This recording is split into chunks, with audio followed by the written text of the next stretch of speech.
I worked as a flight attendant for a few years when I decided to take an extended sabbatical from college. There were a handful of bad situations that I'd encountered, but one in particular still makes my skin crawl more than any other. I was born and raised in Texas, but had moved to New York when I was 21. So when I found out at the beginning of a week-long trip that I'd have a couple of overnights in Austin, I was super excited to go to my home state for a few days. My brother lived just north of the city, and we planned to hang out and go to dinner the night that I had arrived when he got off work.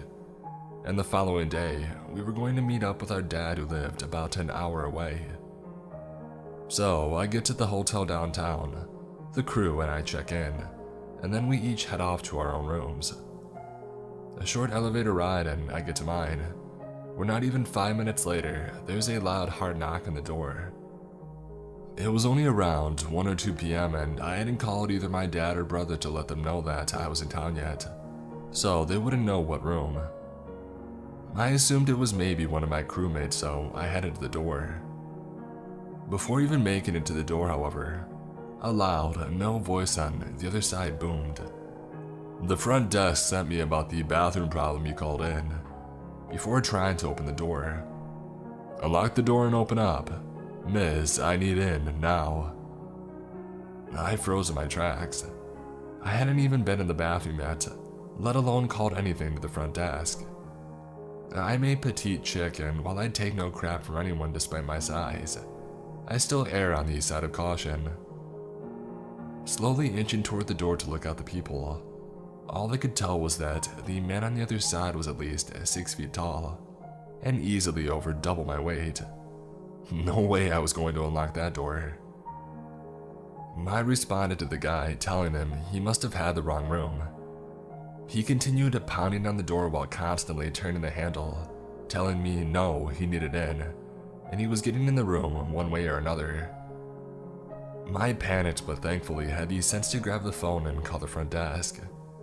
The concierge confirmed that they had neither sent anyone up to my room, nor had they received a call about the bathroom. The entire time this guy was still determined to get in my room, pounding and yelling. Lucky for me, the front desk had dispatched security to my floor.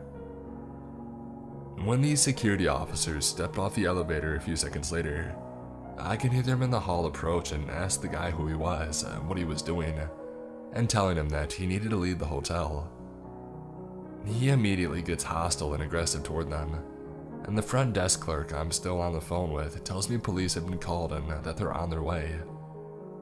In the meantime, I'm trapped in my room, scared out of my mind. Long story short, the cops show up pretty quickly and manage to arrest the guy for trespassing and criminal menacing or something. I later found out that the guy was also wanted in connection to a string of break-ins in Austin. He had seen and stalked me from the minute that I had entered the hotel lobby. Apparently, I was exactly his type of victim.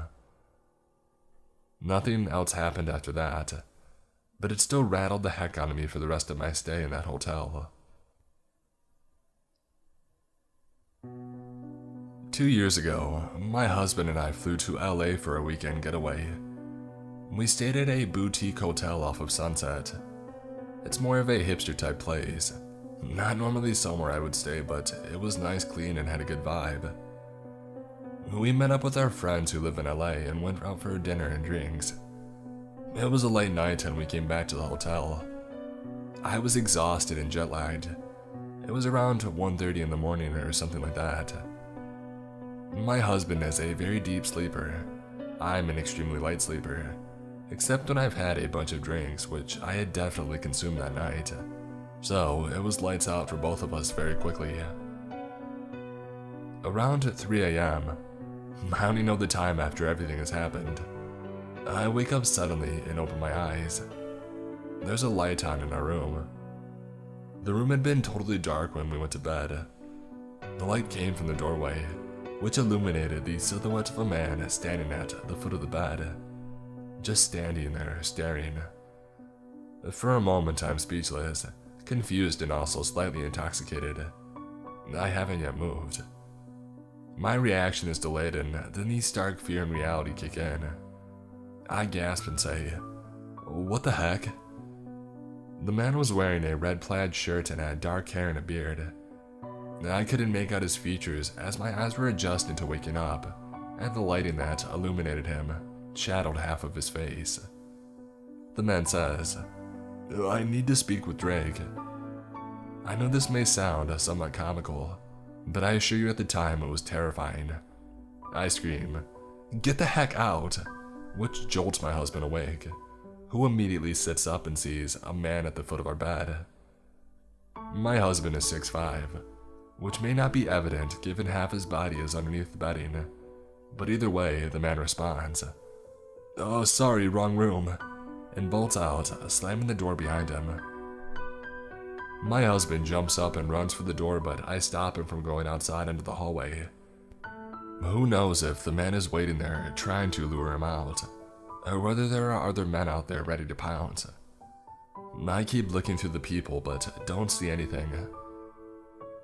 At this point, we are both shocked and in disbelief and probably still drunk. We call down to the front desk. No one answers. We call repeatedly and still, no one answers.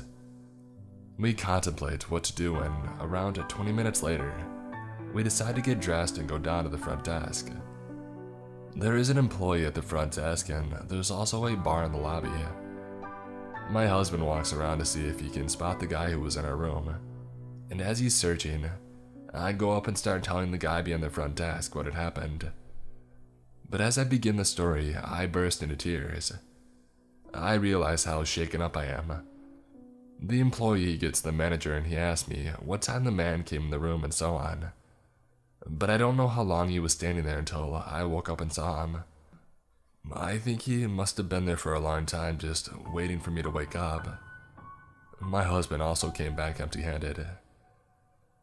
We got back up to the room, and the next day, the manager calls and says that there wasn't anything on the security cameras. I didn't believe him. He offers us one free night to the hotel as compensation, even though he claims he didn't see anything. We take the free night because what else is there to do? We just want to go about the rest of our mini vacation. Why was this man in our room? How did he have a working keycard? But the thought that I have the most trouble with, what would have happened if I hadn't woken up? Our door was locked, but clearly someone had a duplicate keycard. Here's what I've learned. If you don't already, always put the deadlock on your hotel room door. It's something we've never thought to do, and now I always check it, twice. This happened in the summer of 2010, when I was just entering my teenage years. My family took a trip to a really nice hotel in the city. I can't really remember why we decided to take the trip, but I remember a lot of family friends coming with and staying in adjacent rooms. I've never asked my parents, and it's not really important to the story. To preface, I'm a bit of a scaredy cat and always have been. I'm a pretty skinny, fragile kid, so I get spooked pretty easily, even now. This, however, was almost definitely not me freaking myself out like I normally did. Looking back, I'm incredibly lucky I trusted my instincts. This hotel had a strange design to it. The lobby was actually on the 4th floor, not the bottom floor, which I found strange. To access the lobby, you had to use the elevator. There was no way for you to get to it from the stairs. This information would have been nice before everything happened, as you'll find out. The hotel was organized in a square shape. Every floor was lined with a balcony, and you could look down into the lobby and cafe area from your floor. Essentially, if you are walking to your room, you could be seen from anyone that was on your floor if they just stepped out of the room and looked around. I was always afraid I would fall over the balcony and sail down 8 stories to my death, but they were high enough to a point where I wasn't concerned for my safety. The first day was nice. My friends and I hung out and played cards all day, or we watched whatever was on TV. At night, we would explore the halls of the hotel and tell each other ghost stories. It was a really fun time, even though I didn't fully understand why we were there. On the third day though, things got strange fast. I woke up to the sound of screaming coming from outside my door. Now, because of the hotel's design I mentioned, sounds from the lobby would echo all the way up to the top of the building. So when I walked outside to investigate, I immediately looked over the balcony to see what the commotion was about. I saw a girl laying on the ground, eggs and milk splattered everywhere around her. And people were rushing to help her, and I heard a couple people telling each other to call 911. It seemed like the girl was unconscious. Maybe she had passed out or something. I scanned the lobby and saw that my family and a couple of my friends were in the lobby getting breakfast, all staring at the event in front of them. I decided that I would rush down to meet them to find out what had happened.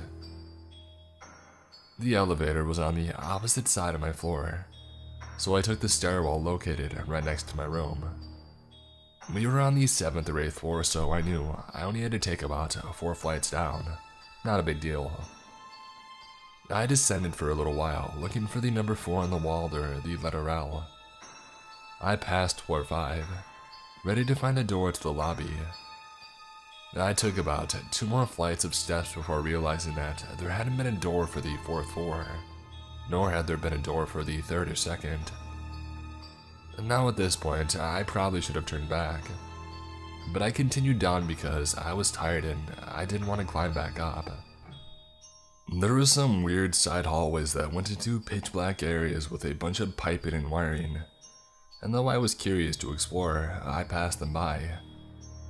I quickly hit the bottom floor, a dimly lit and cold room with cinder block walls and concrete flooring. In front of me was a set of double doors.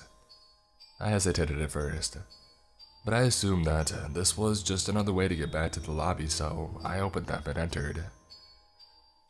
Behind the doors was a massive warehouse-type room, probably the size of a smaller basketball stadium.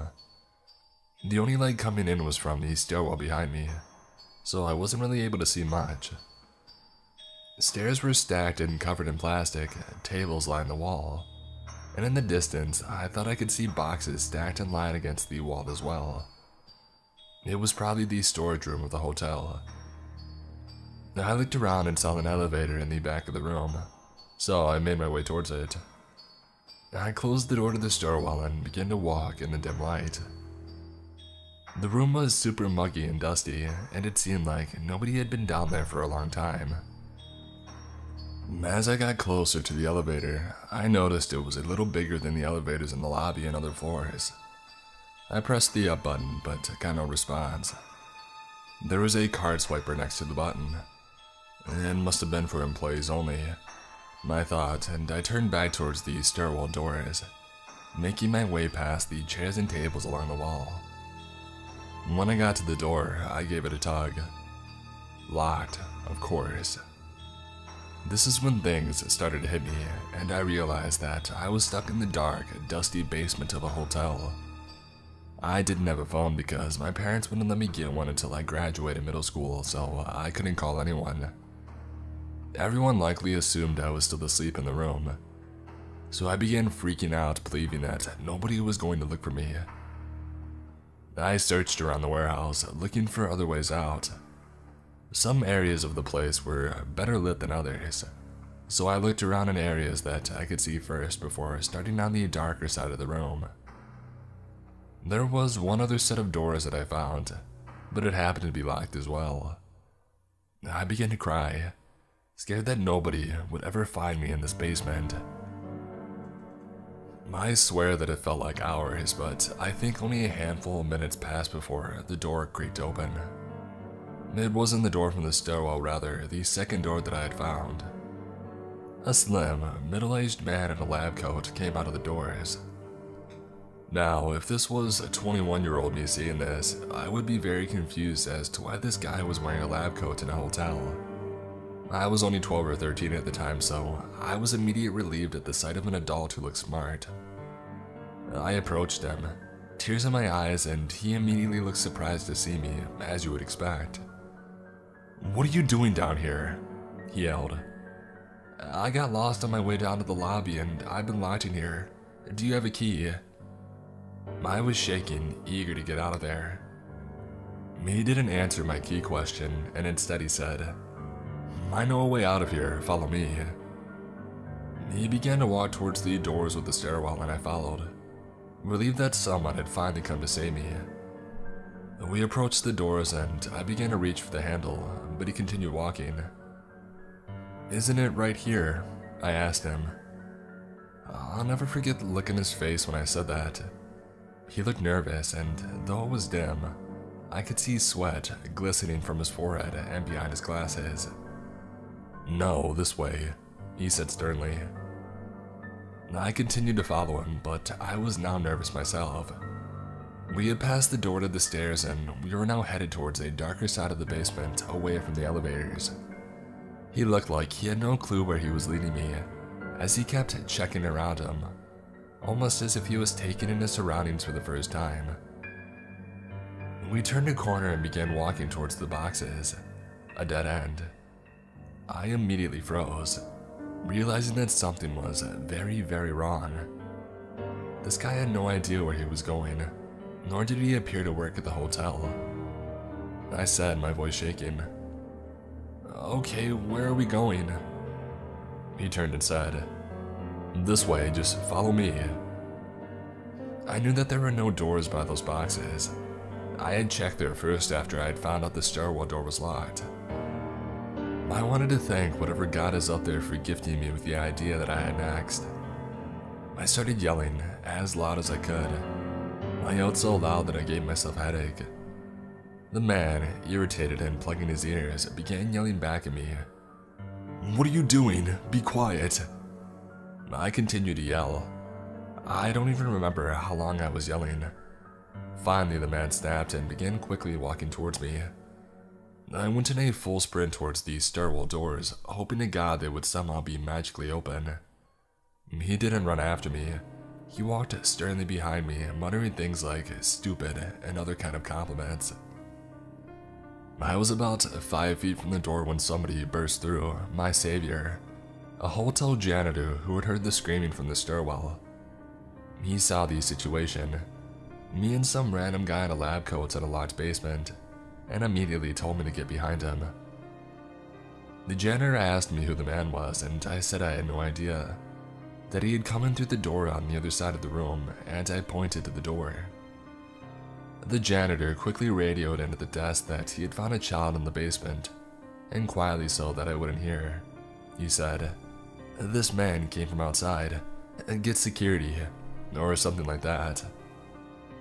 The man in the lab coat started trying to argue with the janitor, claiming that he was simply looking for a bathroom. The janitor clearly wasn't buying it, and he kept saying things like, Wait till security gets here and talk to them about it.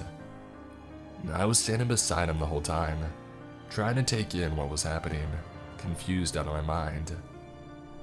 Eventually, an employee from the front desk arrived and took me back to the steps of the lobby, where I met with my family who surprisingly had no idea I was missing. I told them the story, crying and shaking, and they hugged me tightly, thanking the employee over and over again for their help. I never got to thank that janitor though. Looking back now, I have absolutely no clue what that man was doing in the basement. I don't have any information as to what happens afterwards or who he was. I know for a fact that the incident with the girl in the lobby was unrelated. Something about low blood sugar. Not sure. I've thought about that day a lot, and the only explanation I can put together is that the door that I had found in the basement lead to the streets of the city, where he must have wandered from. I have no clue what his intentions were, why he was wearing the lab coat, or why he chose to pretend to know a way out. To be frank, this could have just been a huge misunderstanding of some sort, and I just chose a really bad time to get lost. But all I know for sure is if I hadn't screamed my lungs out, I might not have been telling this story the same way, or at all. So, a strange man in a lab coat wandering around a dark, dusty hotel basement. Let's not meet.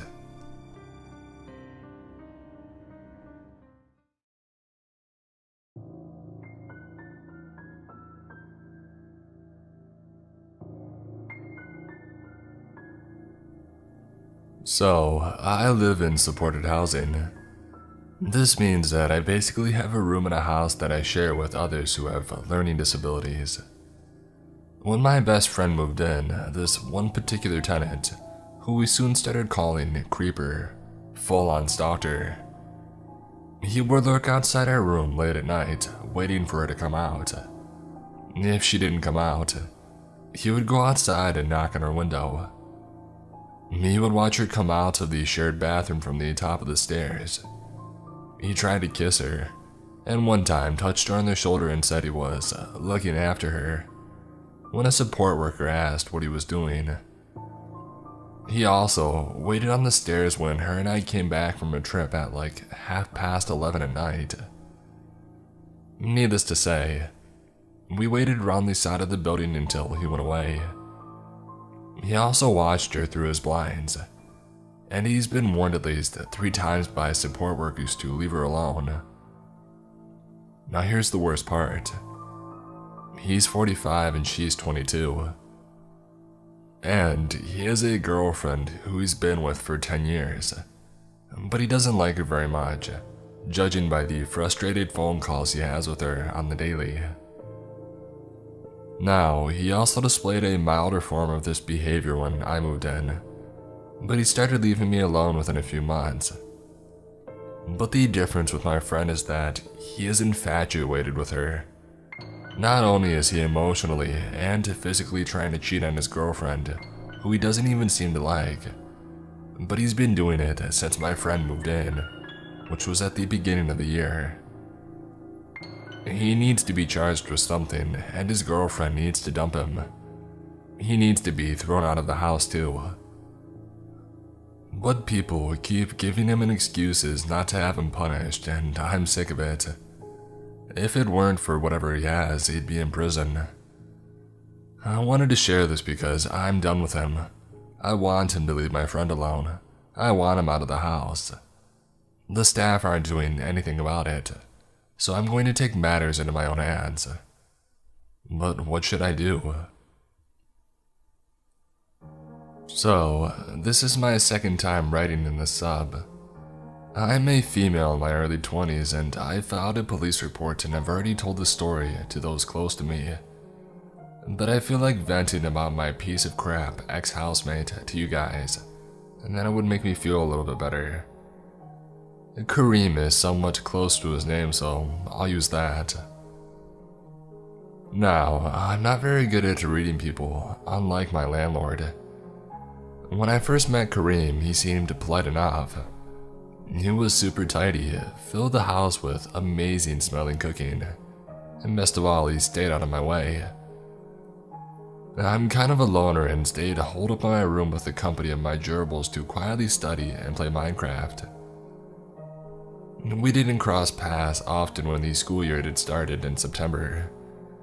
He was the replacement for my housemate. It's a 3-bedroom apartment, and I had been living with another girl, Nellie, for a year already. She was pretty absent from the house, and as she was almost always at her boyfriend's place, and the 3rd housemate had moved out. Early on, he was honest of his past that I should have taken as a warning, but took him as being earnest. I had asked him during the mini-interviewing process that Nellie and I were holding for potential tenants if he was 420 friendly. He was, but as it turned out, he was a little too friendly. A couple years ago, he had been arrested for illegal possession of weed and sent back to his home country of Turkey for a year before being allowed back into Canada to continue his studies. I didn't know how this kind of stuff works, to be honest, but that's what he told us. I try not to be a judgmental person, since he made it seem like it was a thing of the past. I learned this was not the case. One of the first things I noticed in September was that he smoked almost constantly. Not to the point of missing classes, but the whole house would stink up multiple times a week in the evening. Normally, I wouldn't mind a little smoke, but any stoner will tell you that each strain is different, and for whatever reason, his weed had caused really severe panic attacks for me. Around late October, I got sick of his stuff and told him to figure out how to contain it to his room. And he said that his joints are hard to contain, and that he really needed a bong. So I let him borrow mine. About 2 weeks later, in November, Kareem said that he had broken the downstem, but that he would replace it. Within a few days, he did replace it, but it was the wrong size. Maybe it was a bit picky of me, but I told him to buy the right size, and he refused. Said that it was too expensive. I mean, I don't know, it's my property and he broke it. He should fix it appropriately, right? Let me know if that request was out of line. What I know was not out of line, however, was what I did after what happened in mid-February. Around January, my landlord said we should start looking for new housemates, which was reasonable enough. Not to Kareem, though. My landlord had always been slower responding to messages due to the nature of her job, but he absolutely hated her guts for it. Called her awful things and every name under the sun behind her back, which made me feel weird considering I had been her tenant for 3 years now and we were on good terms. Before I move on to the next part, I would like to quickly add that at one point during the housemate hunting process, he asked me if I would be willing to move out so that his friends could move in, and that it would be super amazing if I did. Obviously, I said no. My landlord later confirmed that he had asked her if he could sign the lease behind my back. As I mentioned earlier, we had forged a good rapport over the last 2 years, so it was a firm no. Kareem had got excessively antagonistic about my landlord's deadline when she wanted us to sign the lease. Started looking at the law, saying he legally didn't need to give her notice until X date, which wasn't true.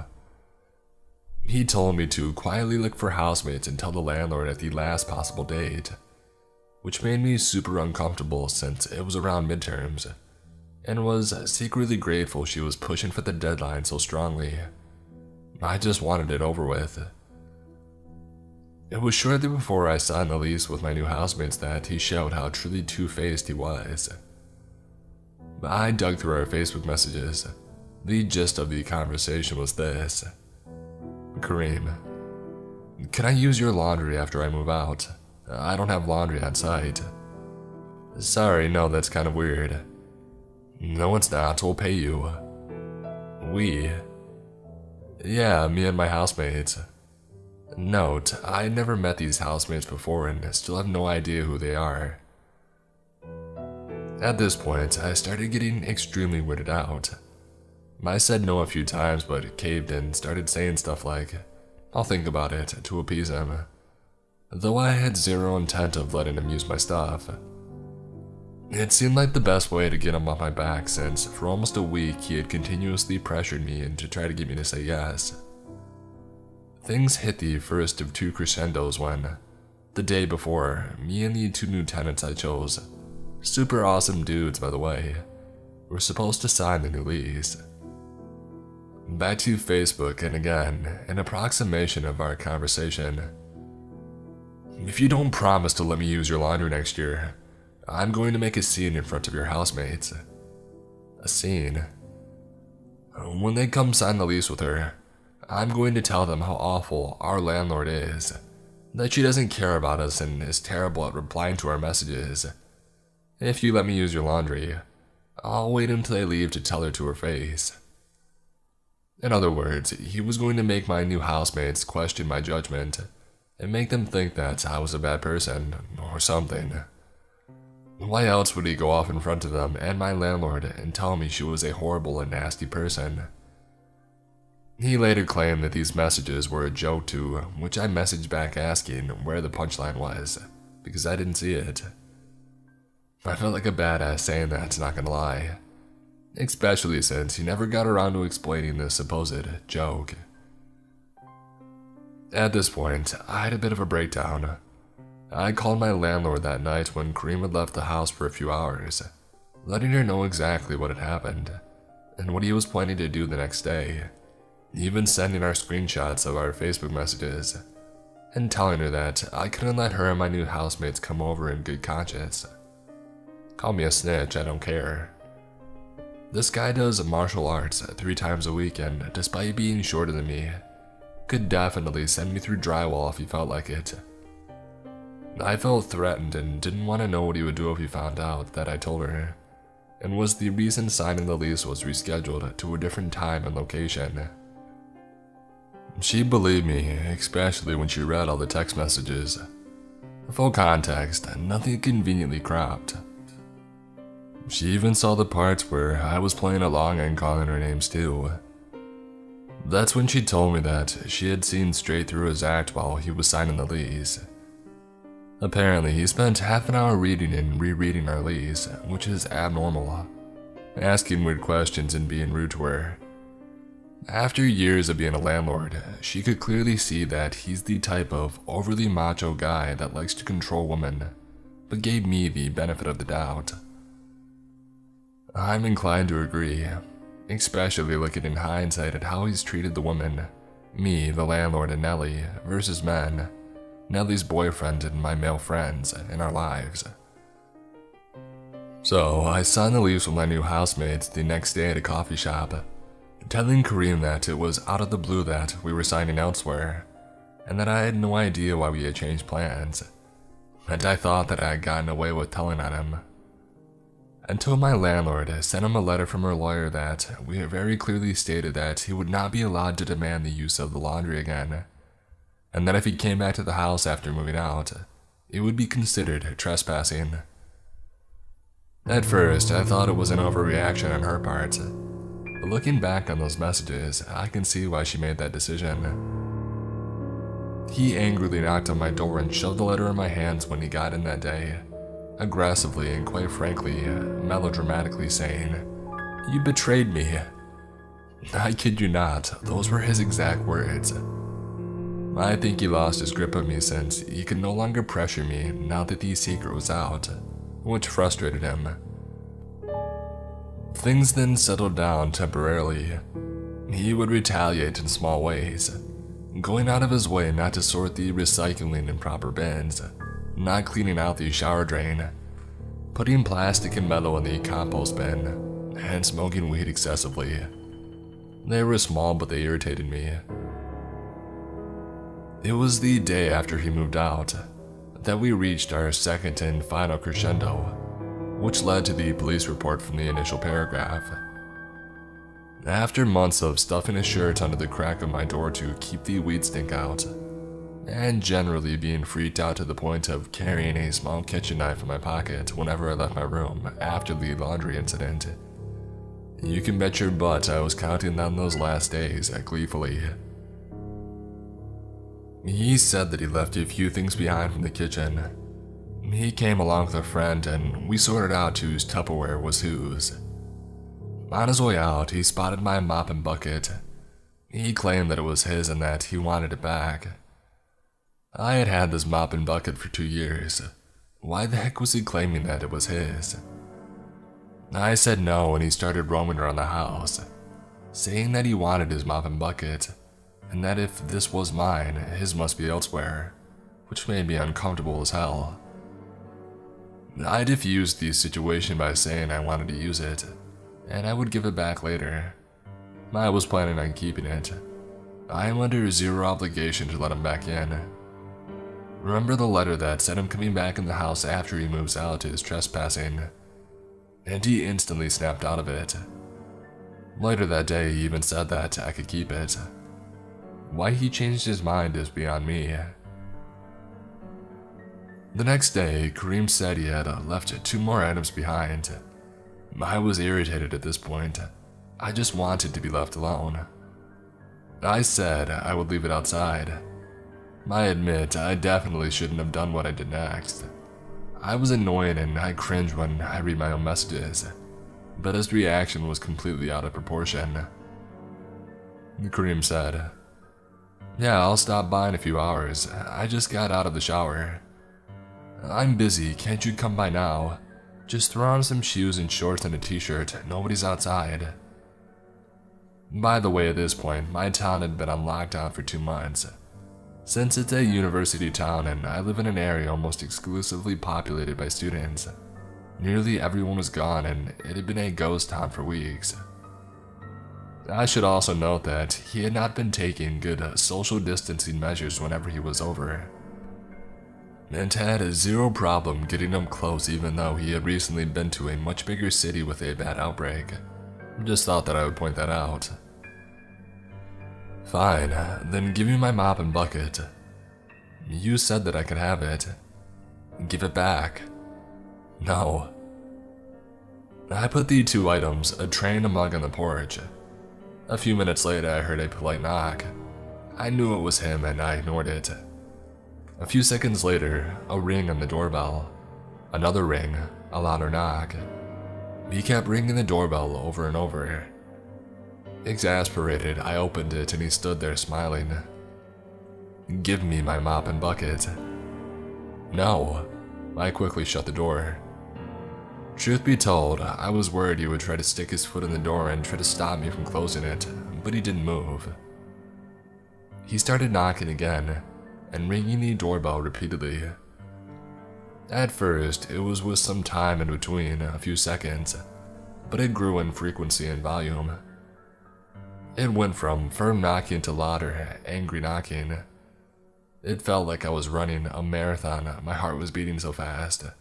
Since he started up straight up pounding on the door so hard that I could see it move, literally screaming, "Give me my stuff!" over and over at the top of his lungs. After about 2 or 3 minutes of him being aggressive in doing this, I can assure you it felt like hours. He stopped and I heard this weird metallic scraping sound, like metal on concrete, accompanied by a grunt, followed by a loud metallic clang. Then silence. I waited for a while. I stealthily looked through the windows and didn't see him. I opened the door and to my surprise, saw that he had pulled my mailbox off the wall and thrown it onto the path leading to the sidewalk. I kicked myself for not filming the incident, but took my sweet time taking the perfect picture to show that he had made some kind of attempt to destroy the property. I mean, not much that I can do. It felt like the right thing to do, nonetheless, and I still have it. I ended up putting the mop and bucket outside and telling Kareem to come get it, and I just wanted to leave me alone. I even took out the battery of our door code since a part of me is paranoid it would try to guess it and break in. He came by and took it, and I watched him leave from the window. He hasn't contacted me since. I saw him on the street the other day and he gave me a warm smile as if we were friends, but I looked away and crossed to the other side to avoid him. I filed a police report of the incident the same day, as advised by my landlord. She told me during our phone call that he had a documented history of aggression, and I'm not shocked. I'm surprised she gave me the benefit of the doubt though, and let him sign the lease in the first place. I guess this was a learning experience for us all. When I asked her of her honest opinion of my new housemates, she said they were trustworthy. Plus, it turns out that the guys and I have a mutual buddy, so I'm not scared of them. I told them about the whole incident and they blocked him on Facebook. They were super supportive and I'm glad that I filed a report. They know who he is and they won't let him inside. The thing that freaks me out a little is that he moved down the street.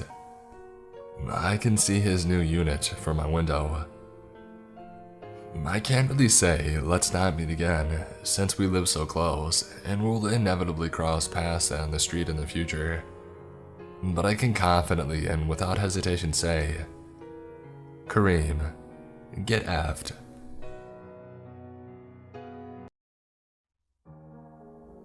In 2011, I was apartment hunting and found this one place that seemed perfect. There is a main house. Behind it was a guest house that had been recently renovated into a duplex. The ground floor of the guest house had been converted into a large covered garage that could fit 3 cars plus a ton of storage items. It was really musty, had a terrifying spider population, and lacked working lights. A flight of wobbly wooden steps led up to the second floor deck, where two side-by-side entrance doors for the separate apartments were. When I first moved in, the guest house had just finished renovations, and the rental agency hadn't found anyone for the other apartments yet. I enjoyed the peace and quiet, which was perfect for studying. A few months after school started in the fall, a new girl moved in. She introduced herself as Angela and said that she went to the same school as me. She was studying biology and was a freshman. She seemed pretty nice and was pretty quiet at first. However, of course, cue nightmare. After the first month, I started hearing an annoying clapping noise emanating from her apartment. It sounded like she had cloven hooves. She had wood floors and the sound echoed like crazy. It would suddenly start at 3 a.m., and it would wake my dogs and they would start howling. Soon, I started hearing the most comical sex noises ever. It sounded like the cheesiest ones you could expect.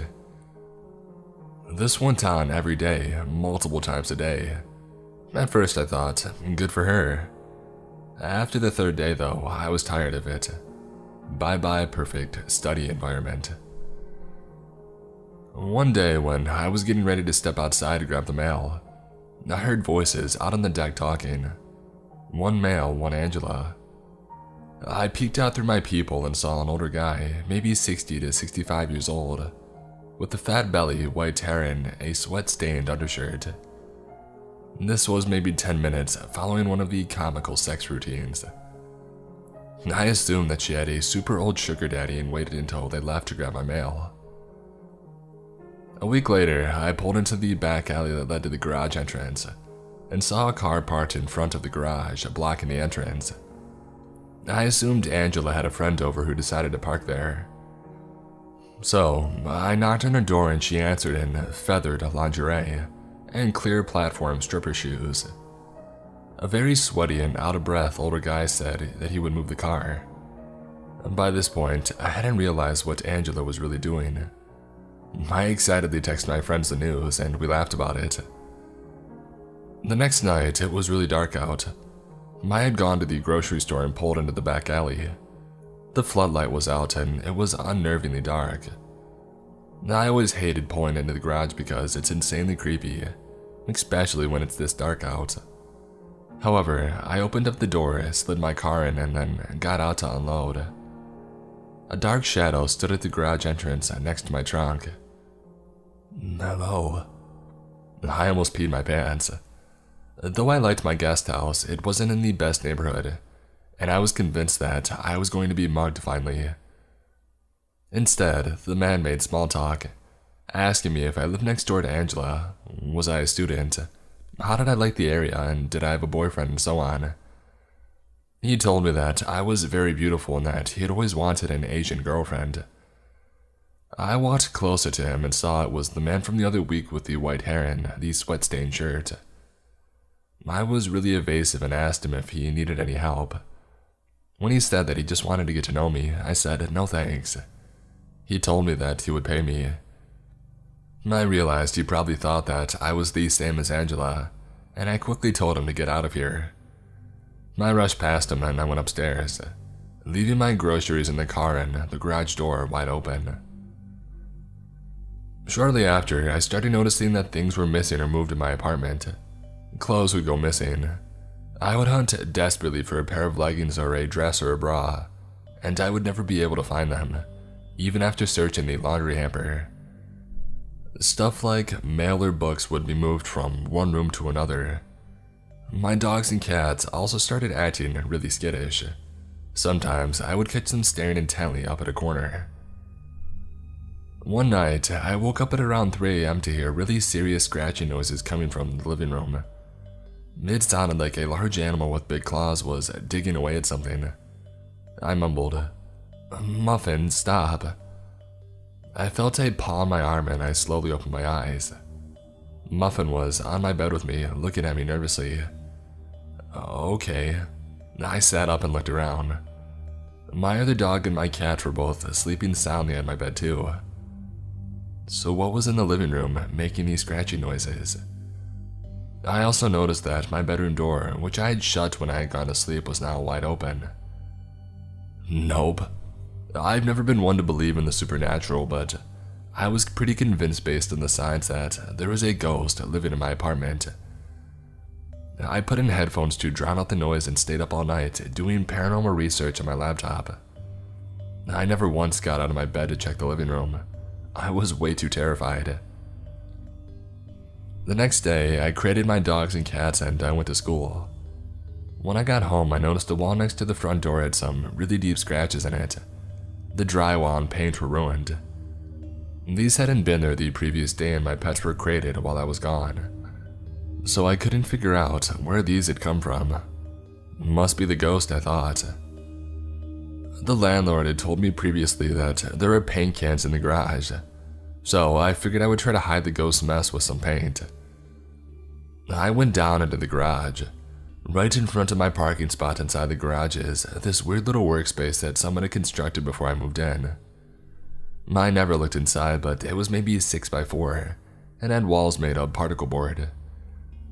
I didn't see any cans of paint on the garage floor, so I figured this was a storage room for stuff like that. I opened the makeshift door to the workspace. First, I saw shelves with paint cans.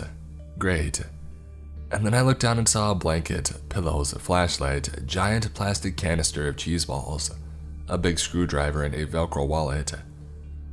There was also a weird set of pull-down stairs at the top of the workspace, attached to the garage ceiling, like the kind you would use with an attic.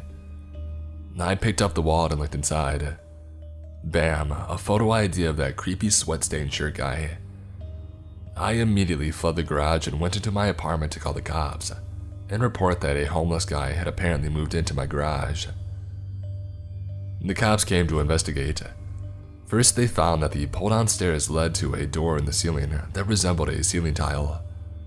When they lifted and moved the ceiling tile aside, you were in my unused utility closet in my apartment.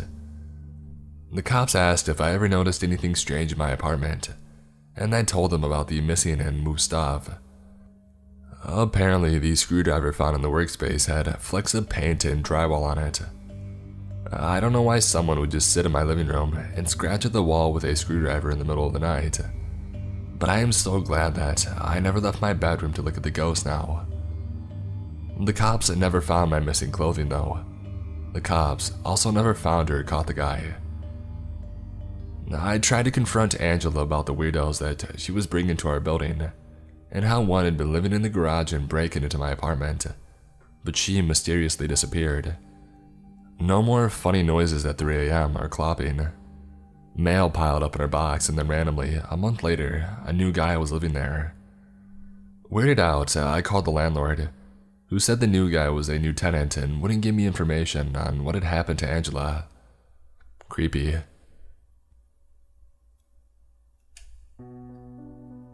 When I was a kid around 8 or 9 years old, my uncle would take me and my 2 younger cousins, all girls, to a park every Thursday evening.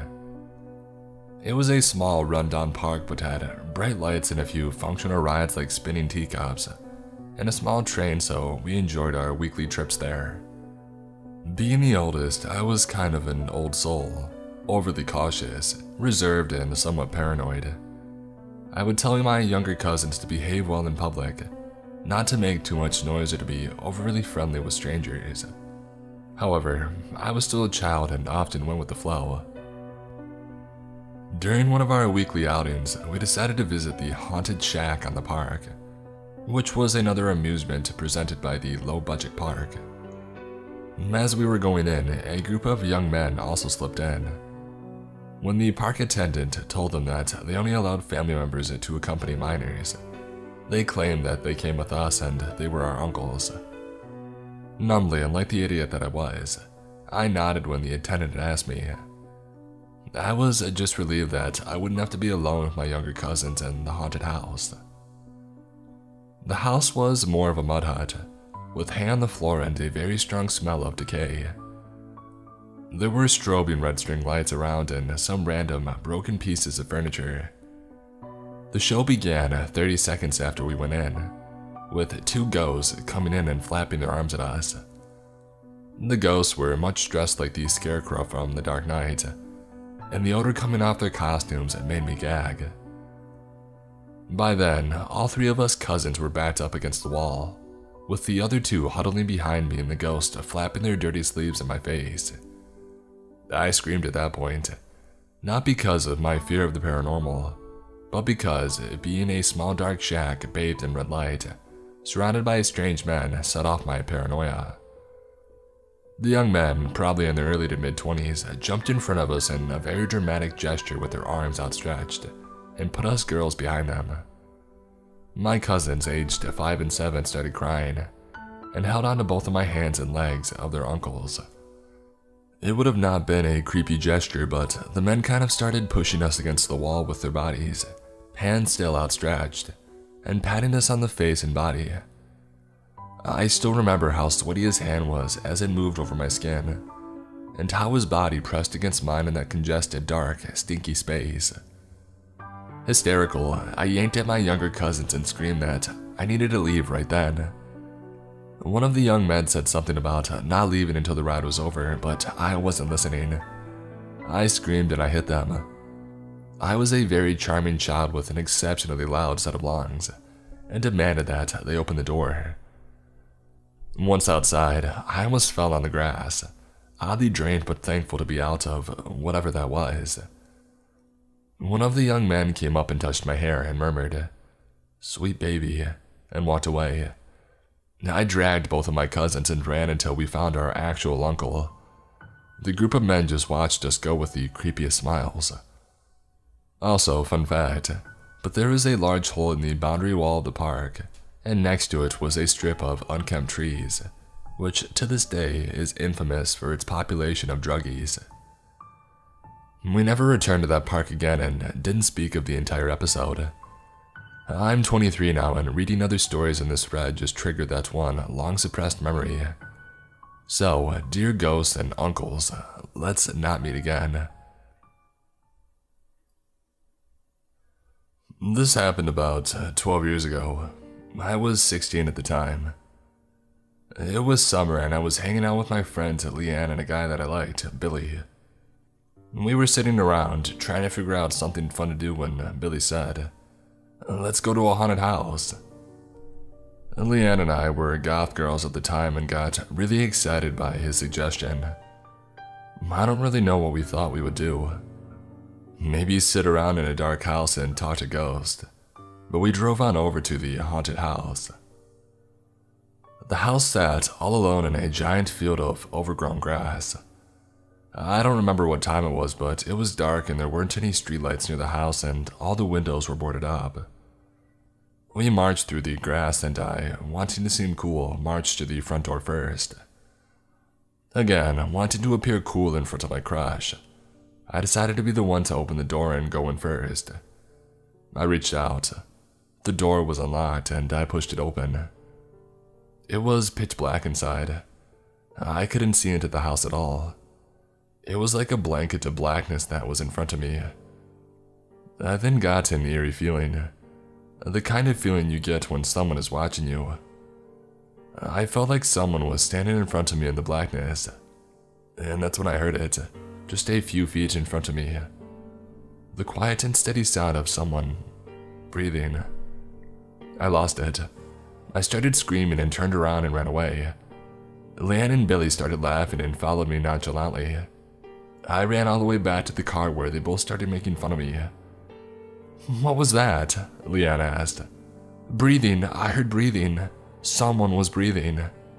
"You probably heard one of us," said Billy. "No, it was right in front of me. Someone was breathing." They continued to make fun of me, telling me it was my imagination, but I was adamant. They tried to convince me to go inside with them, but I refused. I was not going back in there. I was creeped out and I had a very bad feeling. I was not going to go in that house. About 20 minutes after they gave up and we all decided on a new plan for the night. A few days later, Leanne approached me. "So, I told my mom about that house we went to the other night. She says that house is a well-known squatter house where homeless people, drug addicts, and crazies hang out. I'm so glad we didn't go inside. To this day, I know for a fact someone was standing in front of me. I don't know what would have happened if we had gone inside, but I'm so happy we didn't. I used to lead an outdoors club, and one of the trips I would always take people on was to the Smoky Mountains in mid-October. The Smokies are beautiful, and we would do a 4-night backpacking loop using the backcountry, 3-walled shelters along the Appalachian Trail. The weather was perfect. Fall colors, a cool night, and the classic fog that gives the Smokies their name. It was our last night on the trail, and we were staying on top of Mount LeConte, one of the tallest mountains in the Smokies. I had reserved all the spots in the shelter, about 12, and there were no other campsites on the top of the mountain, so I knew that we would be alone. Here's some background, bear with me. The top of Mount LeConte has a western lookout point, an eastern lookout point, and a half-mile trail called the Boulevard that connects the overlooks and runs the ridgeline of the mountain. The trail is covered by scraggly evergreens that cling to the top of the mountain, and there are 1,000-foot drops along the trail edge. The shelter is about midpoint on that trail. All my friends and I decided we would sleep under the stars next to the shelter because the Milky Way was incredible. And then at 5 a.m., we were all going to walk with our sleeping bags to the eastern lookout point to see the sunrise. But we stayed up late, and my friend and I decided that he and I would just go to the eastern lookout at 3 a.m. and chat until the sun began to rise. It was a chilly night, about 27 degrees Fahrenheit, and the fog had rolled in. It pushed through the dense evergreens and limited our visibility to the bright white cones from our headlamps. My friend and I grabbed our bear spray and sleeping bags and started walking eastward on the boulevard. Once we started moving, I realized how bad the visibility was. The trail snaked through the foggy trees, and you could never see what was around the next bend. There were reports of bears in the area, so I kept my bear spray out and made as much noise as I could. The fog rolled through the trees like a haunted house. As I turned a bend, I nearly ran into a man. He's standing alone in the middle of the trail facing me, not moving, no flashlight, at 3 a.m. in the wilderness, just standing in the darkness. I also realized that he's wearing a t-shirt and he only has a small book bag. Keep in mind it's about freezing. With bear spray leveled, I stammer, "Hello?" No response. I ask him where he's coming from and where he's going. I don't know. His facial expression looks lifeless. I ask him where he's planning on sleeping tonight, given that he has no gear. I don't know, with you. Heck no. I could put it together pretty quickly. This guy was definitely on a lot of drugs. He eventually admitted that he had walked from town that is about 30 miles away. But he kept on saying that he wanted to stay with us at the shelter, and then he would speak nonsense. Suddenly said, "I'm being followed by a dog." I figured he was just seeing things, so I asked him what it looked like. "It's big and black and it has an orange collar." Crap. I realized that's probably one of the tagged bears in the park. This sketchy guy is being stalked by a bear and leading it towards my friends who are sleeping in a shelter. I tell him I know of a spot that he can stay, a luxury cabin compound about 15 minutes down the mountain where they can call the MPS. I tell him to walk in front of me, and I start directing him on where to turn. I figured if he tried something erratic, I could blind him with my light and follow up with the bear spray. I eventually get him down to this cabin and wake the employees to let him know that he needs help. They tell me that I can leave, so I head back to my friends and tell them what's going on. Before I go to sleep, I jog back down to the rangers to make sure that everything is fine. We don't know where he went. He stepped out of the door and now we can't find him. Creepy man in the fog, let's not meet again.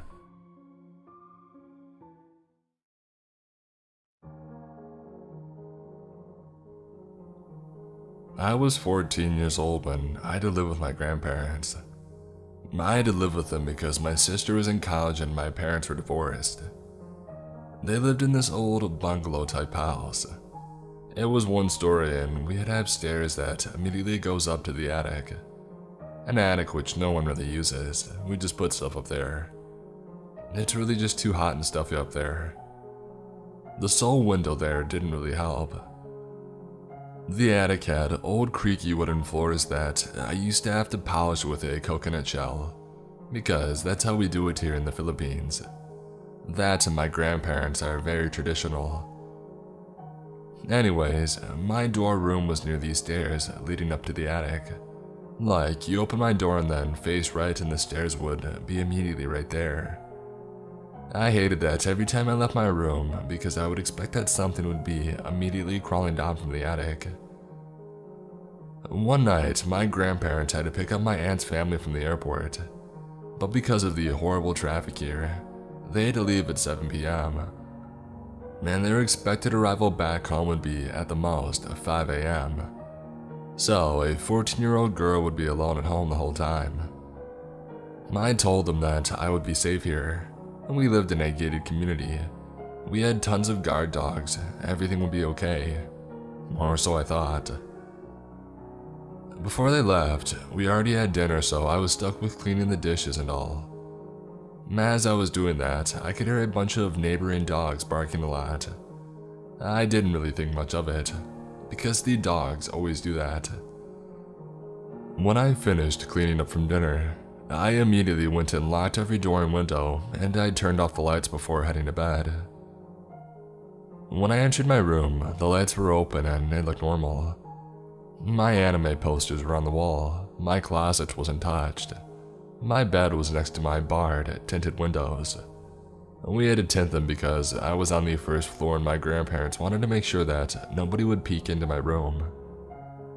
They were barred too because my uncle, who used to use the room, always escaped through there to go to parties. And this was my grandparents' solution to that. Nothing was out of place to alarm me. Everything was normal. Until I turned off the lights.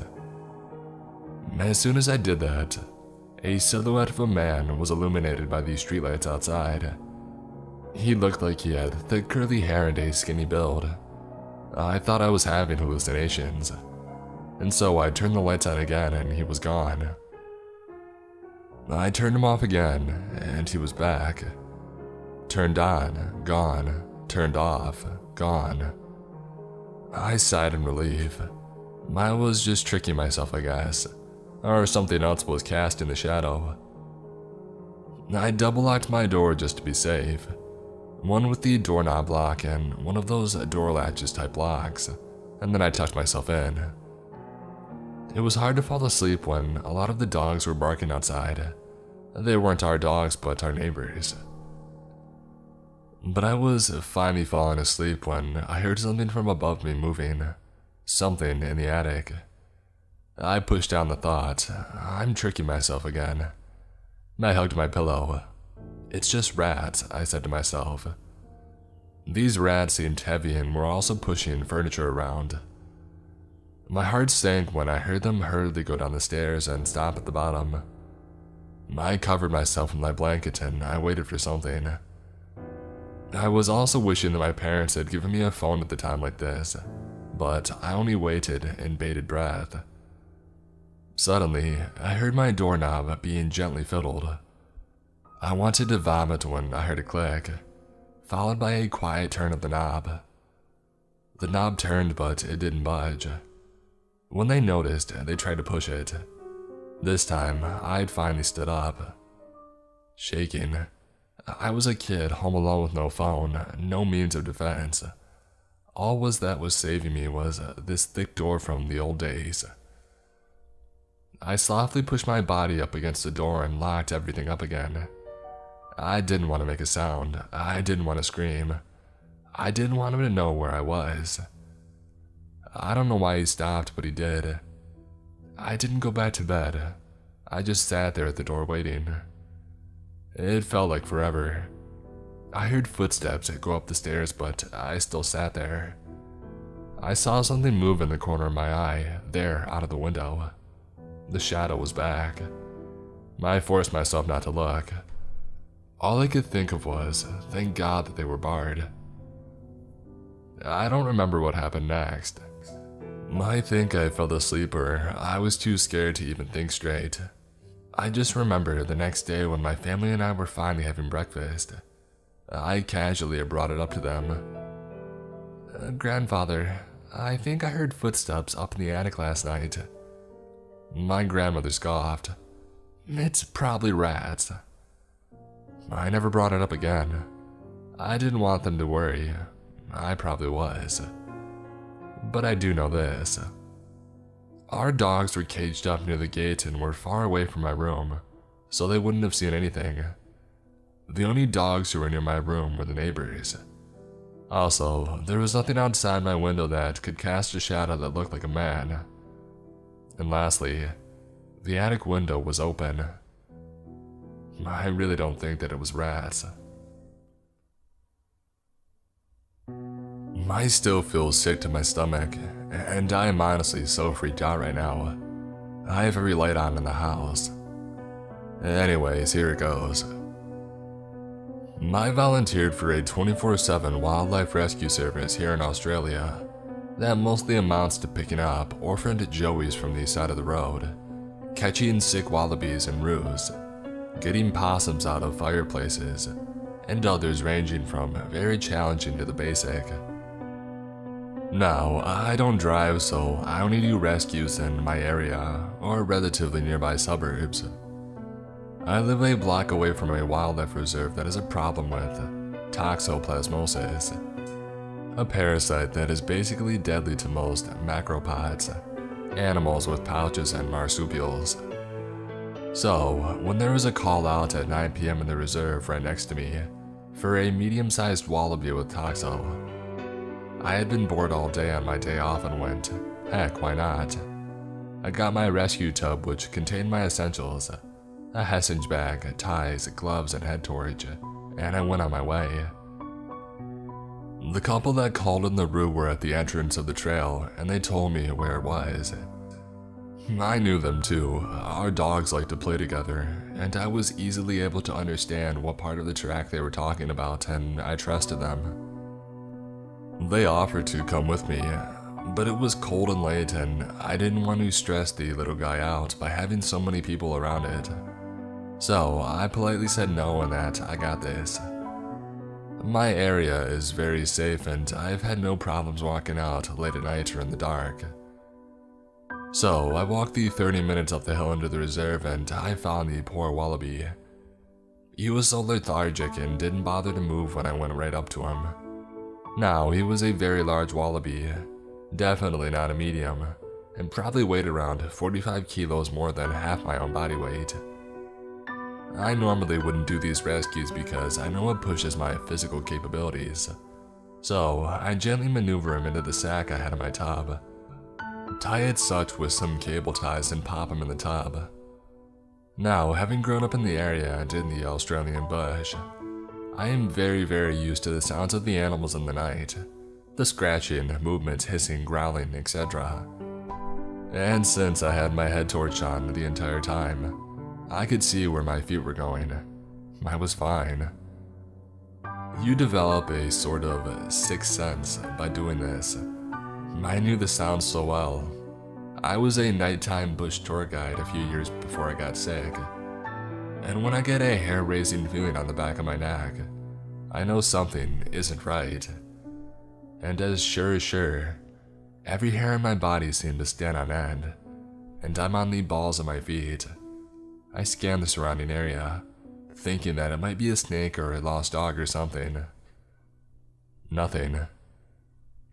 Confused but still trusting my gut, I slowly start to travel back down the trail. The wallaby is so heavy that I have to stop every few meters and put it down, to stop the tub from cutting into my hands. And then, there is a large crack and movement to my rear left. I spin around and start internally freaking out. That was no animal sound I knew. It had to be a person. It was way too big, and there was sudden silence, like whatever had made the noise had stopped or was stalking. I decided to just screw it, and pulling on my gloves, hoisted the wallaby over my back, turned off my light, and started booking it down the trail, sticking to the right side just along the edge of the trees, leaving my tub behind. I doubt anybody would take it, and honestly, I was freaking out so much that I couldn't care. Luckily, it was mostly downhill, so I got out there in maybe 20 minutes or so. Every now and then, I could hear a distinctive rustle or crunching of dead bark on the ground that was way too big for any animal in my area, let alone one that would follow a human. The entire time, my instincts are yelling at me to run, run, run. I was gripping the bag over my shoulder for dear life, and I didn't even stop when my shoulder was screaming to stop and rest. I made it out and down several streets, well into the tight-knit neighborhood and into the light before I freaking dared to stop. I couldn't bring myself to look over my shoulder. I could feel someone watching me. I started to cry as I made my way home only a few streets away. I told my mom and she looked very worried and lightly scolded me for going out like that, even though we have both done this kind of thing before. I called up my best friend and she came over for the night and to come with me to try and find my rescue tub with me the next day. This morning, another rescuer came by to take the sick Roo to the vet, and me and Risa went back up to the bush, and we found it. The heavy-duty plastic tub had been smashed up, like someone kept jumping on it. It was half intact. There were butts of what I could only assume were rolled cigarettes and a needle empty on the ground. I just silently picked up the broken tub and threw it away when I got home.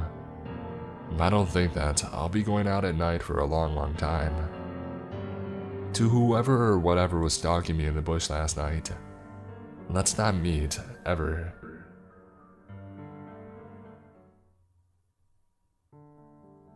To first start off, I live in a little city in SoCal with my roommate who happens to be my cousin. During the pandemic, however, I've been staying with my parents who live in a very small town in NorCal. Because of my time in SoCal, I really do not like staying in NorCal and I would rather live back to my apartment. The reason why I haven't done it is because my parents might think that I will get very lonely there since everything is closed down, and my roommate isn't there as he's with his parents as well.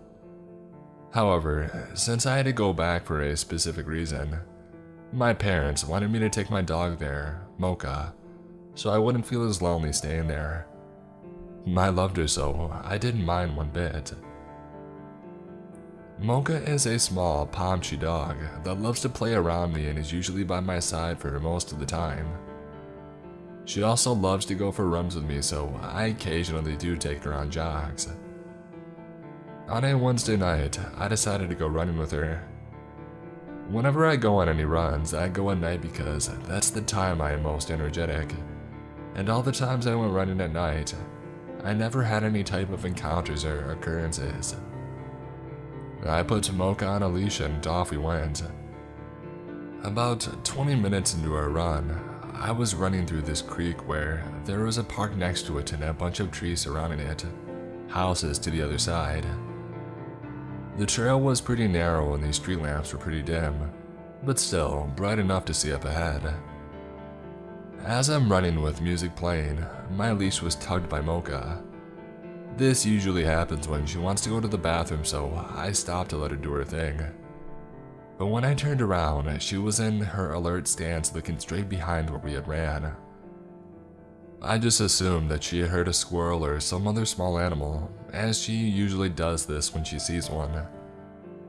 I was tugging her leash telling her, "Let's go, there's nothing there." She didn't oblige at first. She just kept looking behind us. It took me about 4 or 5 tugs before she finally came to me. I resumed playing my music and we both went off running.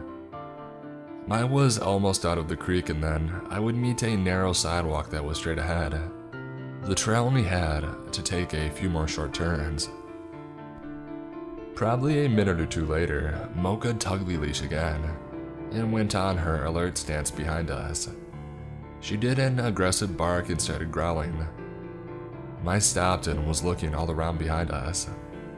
I was kind of freaked out because the trail had a couple turns and curves. This meant that something was most likely following us. My first guess was a lost dog, which was unsettling because Mocha is tiny. If it was a big dog, it could easily overpower her. As I was looking around the dim area, for a split second, I got a black humanoid figure about 15 yards away from me, right behind a bush next to a tree. I immediately turned my eyes to the opposite direction, and pretending that I did not see him, but boy was my heart pounding. I didn't see any figures or his face. I just saw the outline of his upper body. I didn't have any weapons on me as a self-defense. If this guy is following me, my best solution is to run off without him trying to catch me. I tried to play it cool and I told Mocha, let's go. The trail was going to end. I just had to make it a turn and it would be a straight sidewalk that was about 300 or 400 yards.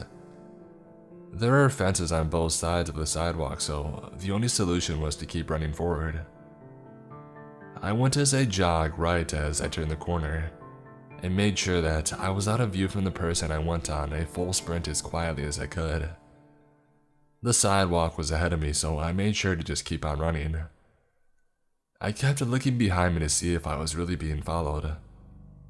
About being 70 yards away, I saw a person come into view from the turn, and then went sprinting as fast as he could towards me. As if I wasn't sprinting, I went and sprinted as fast as I could. I've never ran so fast in my life. Looking back, I'm amazed how quick I actually was. Mocha was keeping up with me about 100 yards of me sprinting. I looked back. The guy was still running behind me. He had a dark hoodie on, sweatpants, and appeared to be 6 feet tall. He was still in the same distance that I noticed him, which means that he was pretty fast as well. The sidewalk was going to end in about 100 yards and it would lead into my neighborhood. I could lose him in there. I was slowly getting out of breath. My adrenaline was beginning to die down. I kept sprinting, hoping that I wouldn't get too tired too quick. Another 100 yards of me sprinting, I finally made it to my neighborhood out of breath. This neighborhood was pretty broad, so if I were to keep running, this person would have spotted me right away, and at the pace that he was running, it didn't seem like a good idea. My best solution was to hide. I went straight to a random house and jumped over to their backyard, where I would be kept hidden behind the fence. I basically threw Mocha over and myself. We were both panting, but I tried to keep quiet as I heard footsteps coming by. The guy had finished the trail and was now in the neighborhood. He stopped running and I heard him panting. I was hearing him mutter as he was out of breath. He kept saying, "Crap, what the heck?" I was holding Mocha, scratching her so she wouldn't bark or growl. About 5 minutes later, I heard footsteps walking away and then slowly fading.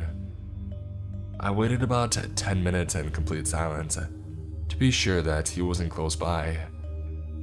I peeked my head around the fence and I was all alone now. I got Mocha and went to the opposite direction from where I had heard the guy go. Even though I was tired, I tried to jog just so I could get home sooner. I kept looking around me. I was very paranoid that the guy would be there somewhere. I made it back home with no problem, and I've got to thank Mocha for pretty much telling me that someone was behind me and stalking us. I don't know how long he was following us or what he was planning on doing. I just hope that he didn't get a clear glimpse of my face because I don't want to run up on him again. When I was 18, I was living in a small town. I was friends with the ratty skaters around and they helped connect with this dude who sold weed. He was 29 I think at the time and gave me pretty good deals and lived nearby. I wasn't driving at the time, so this was convenient for me. His name was Max. Max had always struck me as a weird dude, but I honestly quite liked his weirdness. Not in a romantic way or anything, but I like weird people.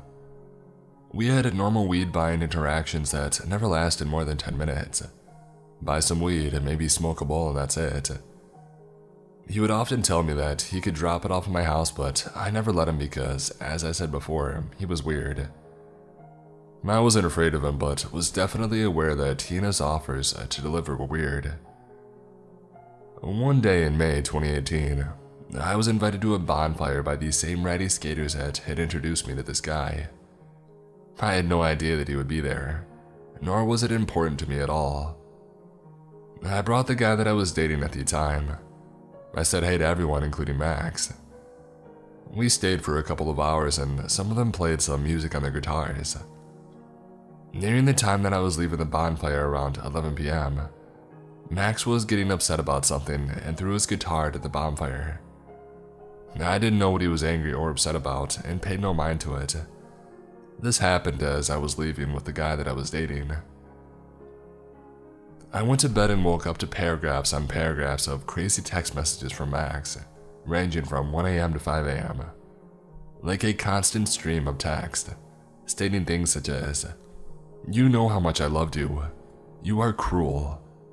He would go back and forth between saying, "I would give you the world if you let me," and "You really do deserve him though." He said really scary things like, "You're an awful person and you should be snubbed out. Just wait, winky face." And "You are stuck. I will either love you or hate you to the fullest extent that my powers behold. Right now I pay you the worst death on you and your boyfriend." And to top it all off, he said, "Losing you is like losing a mother to me." And he told me to tell him that I never loved him and that I wouldn't hear from him again if I did. So that's what I did. I said that I never loved you and do not message me again. And I left it at that. I didn't get a response, nor did I care to get one. Max had never expressed any romantic interest, asked me out or anything. This was all out of nowhere and he was 11 years older than me. I was barely 18. That night he cut his long hair off and posted photos naked on Facebook, curled up in a fetal position, talking about being a statue of shame. It's as if he had had a breakdown, but I had no intention of causing that, and I didn't think that I would even offend anyone by bringing the guy that I was seeing. Everyone else seemed to like the guy that I brought. About a week later, Max texted me pretty late at night and asked if I had seen the flowers that he spread along my sidewalk, stating that he stole every flower in the vicinity of my neighborhood that night. I asked how he knew where I lived and he said that I hadn't seen the flowers, so he must have in the wrong house. I also told him that he shouldn't do that, as I never felt anything for him and so on.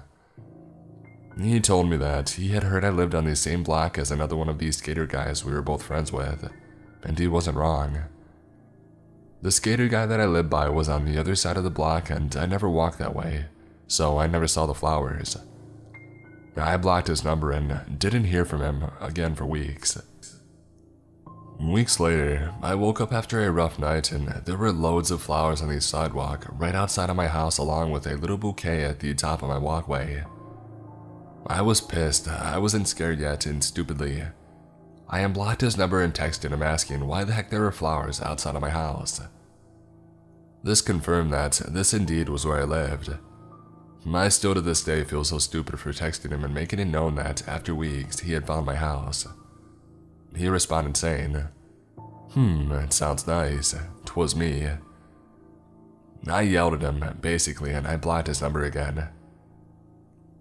About a week later, I was out of town and my roommate texted me a photo of a heart with a peace sign inside of it, and my name written under it drawn in chalk outside of our house.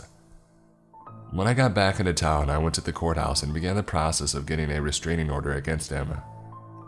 And when I left the courthouse, I went to Max's work and told him he needed to stop this behavior, and that he was stalking me.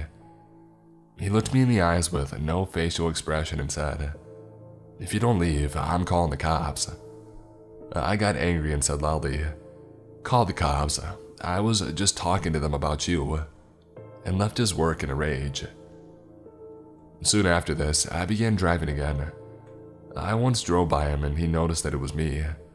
The next day, I woke up with my car covered in flowers. I presented my case to the judge and she put the stalking order in place. He was served with it by police officers and I thought that that was it, and that he wouldn't be bothering me again. I was wrong. After the stalking order was served, he made several other chalk messages on my sidewalk, left random gifts for me like chalk and beheaded My Little Pony heads on beer bottles. I always brought these things to the police station, but they said that I needed to catch him doing it, to take a photo or get a security camera. So I got a security camera and really hoped that I would catch him. It turned out that my camera was stupid and I couldn't just watch the videos that it took, but I had to skip through second by hand. It was an impossible task. I was terrified of leaving my house at night at this point. I never had my curtains open anymore, and I was so frustrated that my livelihood was being taken away from me.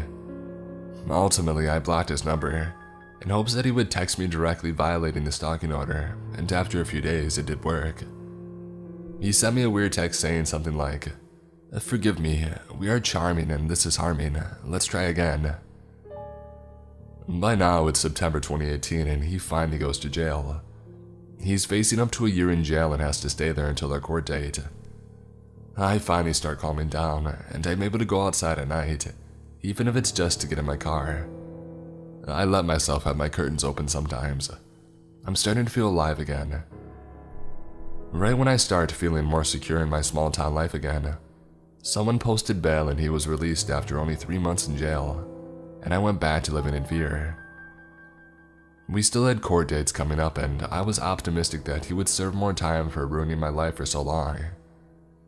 His lawyer kept pushing the court date back to gather evidence, and after about 6 months of pushing it back, the state decided he wouldn't do anything more and he closed the case basically.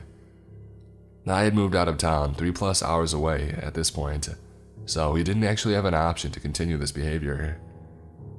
Living in this new place, I feel safe. I can walk at night and don't have to have my curtains closed all the time.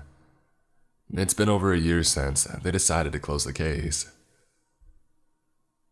About a month ago, he began responding to my friends' Instagram stories, friends that live here in this new town, telling them how fond he is of me and so on. My voice had him blocked, but my Instagram isn't private, so he must have found them out that way. I have since changed my account to private and he hasn't messaged any more friends of mine.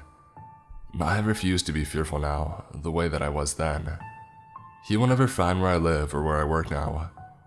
However, my life is forever changed after this experience. I will always be more aware of people and their weird energy. I will always close my curtains early in the evening and make sure that all my windows and doors are locked. I will always live a little bit in fear, maybe not of him, but of it happening again. He ruined my life for a year, and I truly wish that he had gotten that time in jail. He deserves it.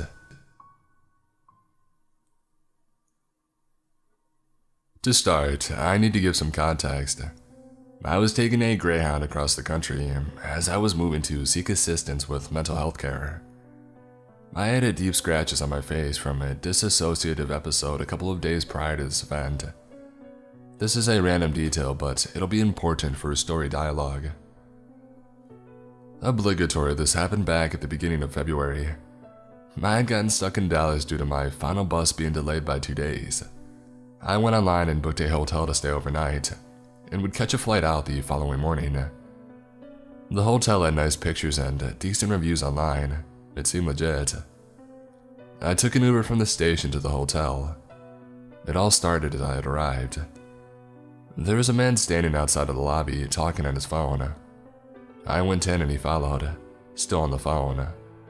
I thought nothing of it as I assumed he was just waiting to get assistance at the front desk. I checked in and discovered the room that I was staying in was in the back of the lot. This hotel was filled with full suites and all of them had private entrances. It was essentially set up as a huge apartment area. The man walked back outside as I was finishing up the check-in process.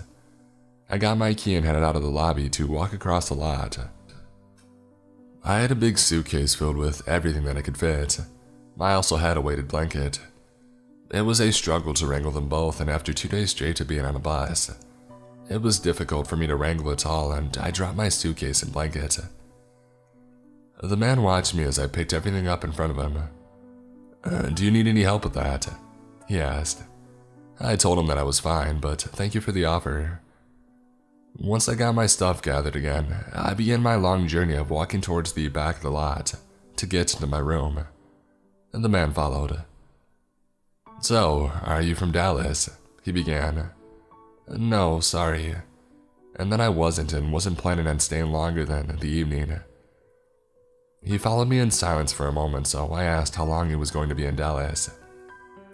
As we're in a hotel lot, and I assumed that he would be passing by as well. "Nah, I'm from here," he answered. Red flag number 1, enter gut feeling. I told him it was weird that he was at a hotel then, and still continued to walk, hoping my lack of conversation would give him the hint to leave me alone, but he was persistent. We had small talk for a moment, and I paused walking to take a look at the room number again. I was obviously lost and not sure where I was going, thanks to the vague details of the front desk representative.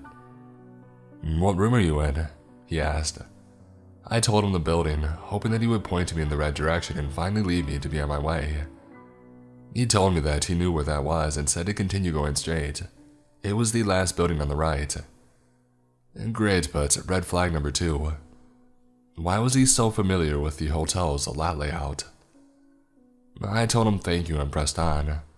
He continued to follow, told me he wanted to make sure that I made it to my room okay. I responded by telling him that it wasn't necessary, but I had appreciated the offer. He wasn't listening. We walked for a few feet and a van pulled up. "Hold up," he said. "I gotta stop at this car quick." I was relieved, and I was sure he would get distracted by conversation and finally leave me be. I looked around the lot, trying to spot a building number and make sure that I was headed in the right direction. As I was checking my surroundings to gauge my location, I saw that a woman hopped out of the van. She handed him money and hopped back in the van and left. No more than a minute passed and the interaction was over. I didn't get to make it that far and he was jogging back towards me. Red flag number 3. "So you're here for business then," I said. He then proceeded to ask me what I meant. "You're trapping. I saw what just happened." He was silent but still continued to follow me. He then asked me what made me think that. I peeped that transaction. I'm not stupid. I've got street smarts and I'm more cultured than meets the eye. He told me that he was impressed by how observant and aware I was. "I'm not interested in joining your business now, leave me alone. I'm not the one," I then told him. He laughed and proceeded to tell me that he could help me make a lot of money. Red flags validated. I told him that I wasn't interested in making money with him. I then stated that I wasn't going to snitch on him and that he's good to do him. I then stopped again to gauge where I was. The lot was getting darker the further back we went. I then repeated again that he didn't need to walk me to my room. I'm not interested in trapping and told him to go put that energy elsewhere. He then proceeded to tell me that he was just interested in making friends, and not everyone in the world is malicious. I told him that may be true, but I'm severely distrusting of people. I mentioned that I keep my circle small and wasn't looking to expand it. "Dang," he replied. At this point, my mouth was popping off. I turned on the attitude, as nicely telling him to screw off wasn't getting through his thick head. Again, we walked in silence for a moment. "You don't have to be so mean," he began. "You're really beautiful. What happened to your face? Why do you have those scratches?" I then decided to try and intimidate him or scare him away. "I did it to myself," I told him. "Why? You're too beautiful for that, girl. Don't do that to your face. You'll take away from your beauty," he replied. He then asked what I was doing in Dallas and wanted to know what I was doing that night. I told him no and that I was on my way to the loony bin because I'm freaking crazy. I then stated that he didn't want these problems. And again, I'm not the one. I'm almost there. He ended up following me to my room, continuously telling me that he wanted to get to know me and that he wasn't going to hurt me. I kept up my attitude with my responses and declining his advances. He followed me all the way to my room. I couldn't roll my suitcase in, and again, I ended up dropping my things. He picked them up and I opened the door. He then just walked into the suite and put my things in the living area. Thanks, I guess, I told him, keeping the door open behind me. He then mentioned again that we should hang out that evening. I declined once more and mentioned that I have a flight out in the morning. I was mostly interested in going to bed. He stood across the room from me, and again we found ourselves sitting in silence. So, you really don't want to be friends, he said, again repeating that he wasn't going to hurt me and that not everybody in the world is bad. I was sick of it at this point and told him to leave. He sat on the couch in the living area, unfazed by my attitude towards him. You smoke? I can roll us one, he offered. I'd have to go back to my room to get it for us. Perfect, I thought. If I say yes, I can get him out, turn out all the lights, and not answer the door when he comes back. I told him, sure, go get it. He then asked if I would let him hit it when he gets back. I busted out laughing and told him, nah, I'm not the one. I told you that I don't want to make money with you. For those of you who may not be familiar with what's going on, he was trying to take me for a test drive. A pimp's got to test his goods before he distributes the product. A poor time makes for bad business. I may have seemed cool as a cucumber on the outside, but inside, I was shook by this whole situation and felt extremely uncomfortable. Again, he told me how much money I would make. At this point, alarms were blaring in my head. This man needed to leave. This had gone too far and I didn't feel right. What's your name? I asked. He told me a street name. Nah, I don't play that. Give me your ID. If I was about to get kidnapped or murdered, that information would be crucial. He did. His name was Donovan. I noted his birth date and tried to retain the ID number. I handed his ID back to him. We sat in silence once more, him still on the couch, me standing by the still open door. My eyes never diverting from him, watching his every move. So you're not going to let me hit it then? He asked. Once again, I rejected the statement and said that he could leave any time. I also reminded him that I'm freaking crazy and he should probably leave me because he was pissing me off at this point. I wanted to go to bed. I wanted to get out of fight or flight mode. I wanted to beat the crap out of this man. To be honest, looking back, I think he liked the attitude. I flipped the switch and turned off the attitude and then decided to tell him, you know what, yeah, we can chill. Go roll the blunt. I could use one. We can chat and get to know each other. See where it leads. He smiled and said, right, cool, and told me that he would be back. I immediately closed and locked the door behind him, texted his information to a couple of friends and my mom without context, grabbed a knife from the kitchen, and checked to make sure that all the windows were locked. At this point, it had been an hour since I had checked in. It took about 20 minutes to walk to and find my room from the front of the lot. The rest of the time was spent convincing him to leave my room. All this time, my mom had been blowing me up, worried that I didn't make it to my hotel safely. I called her and explained what had happened. She then proceeded to hang up on me, call the front desk, demanded I get a room next to the lobby, and alerted them of what happened to me. I don't know if he ever came back, as the manager was there within minutes and drove me to my new room. She apologized and stated that the man was there often and never caused any problems. This statement raised more questions than answers for me.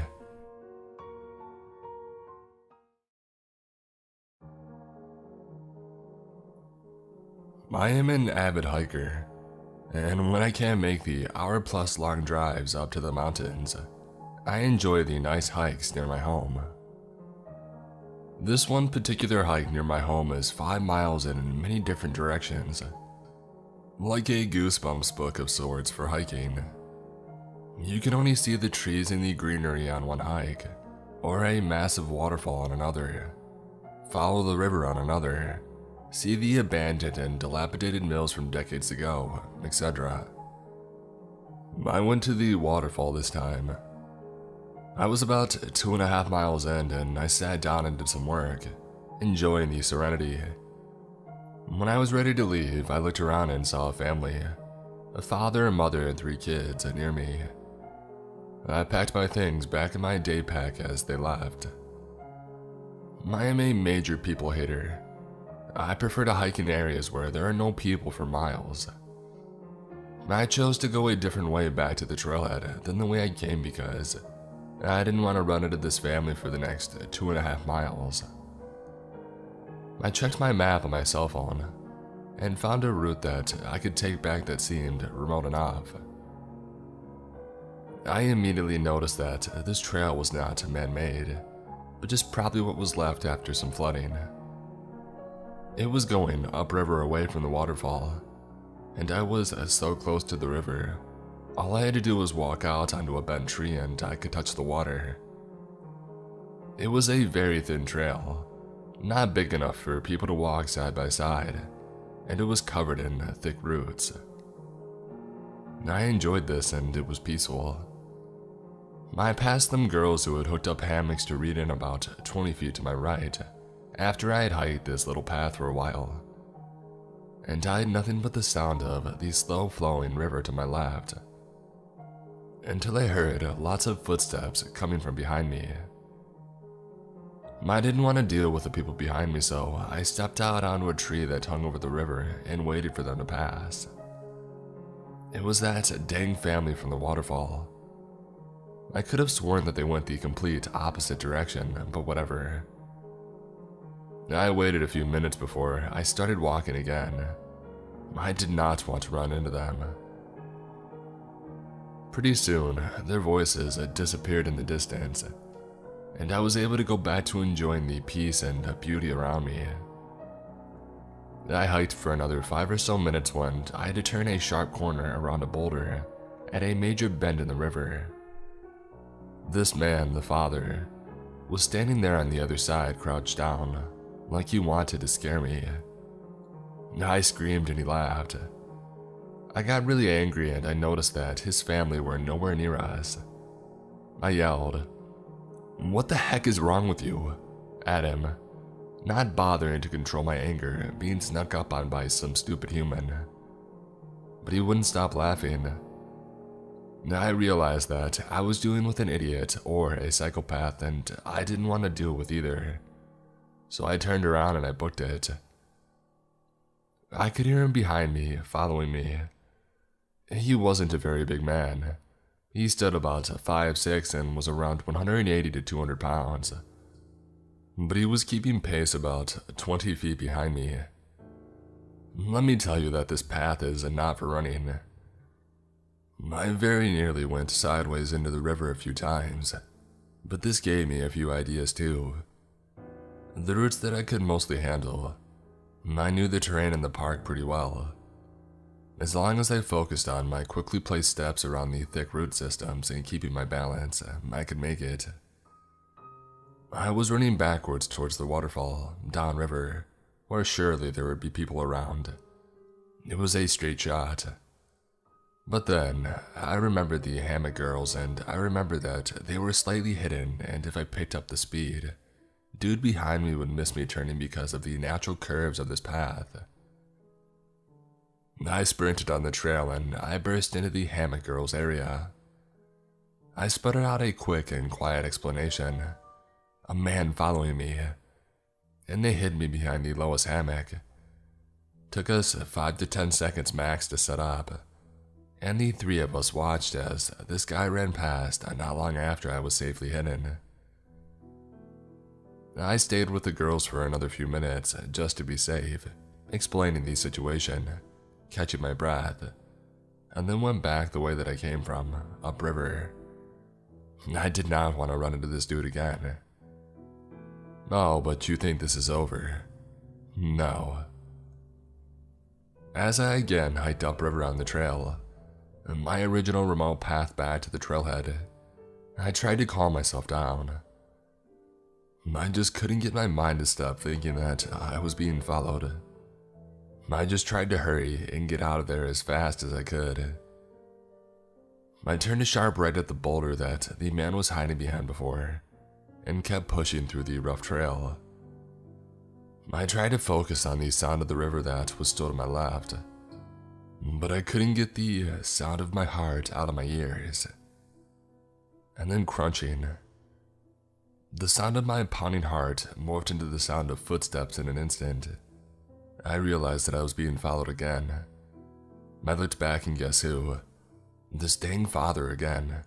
I got mad as hell. I stopped and turned around.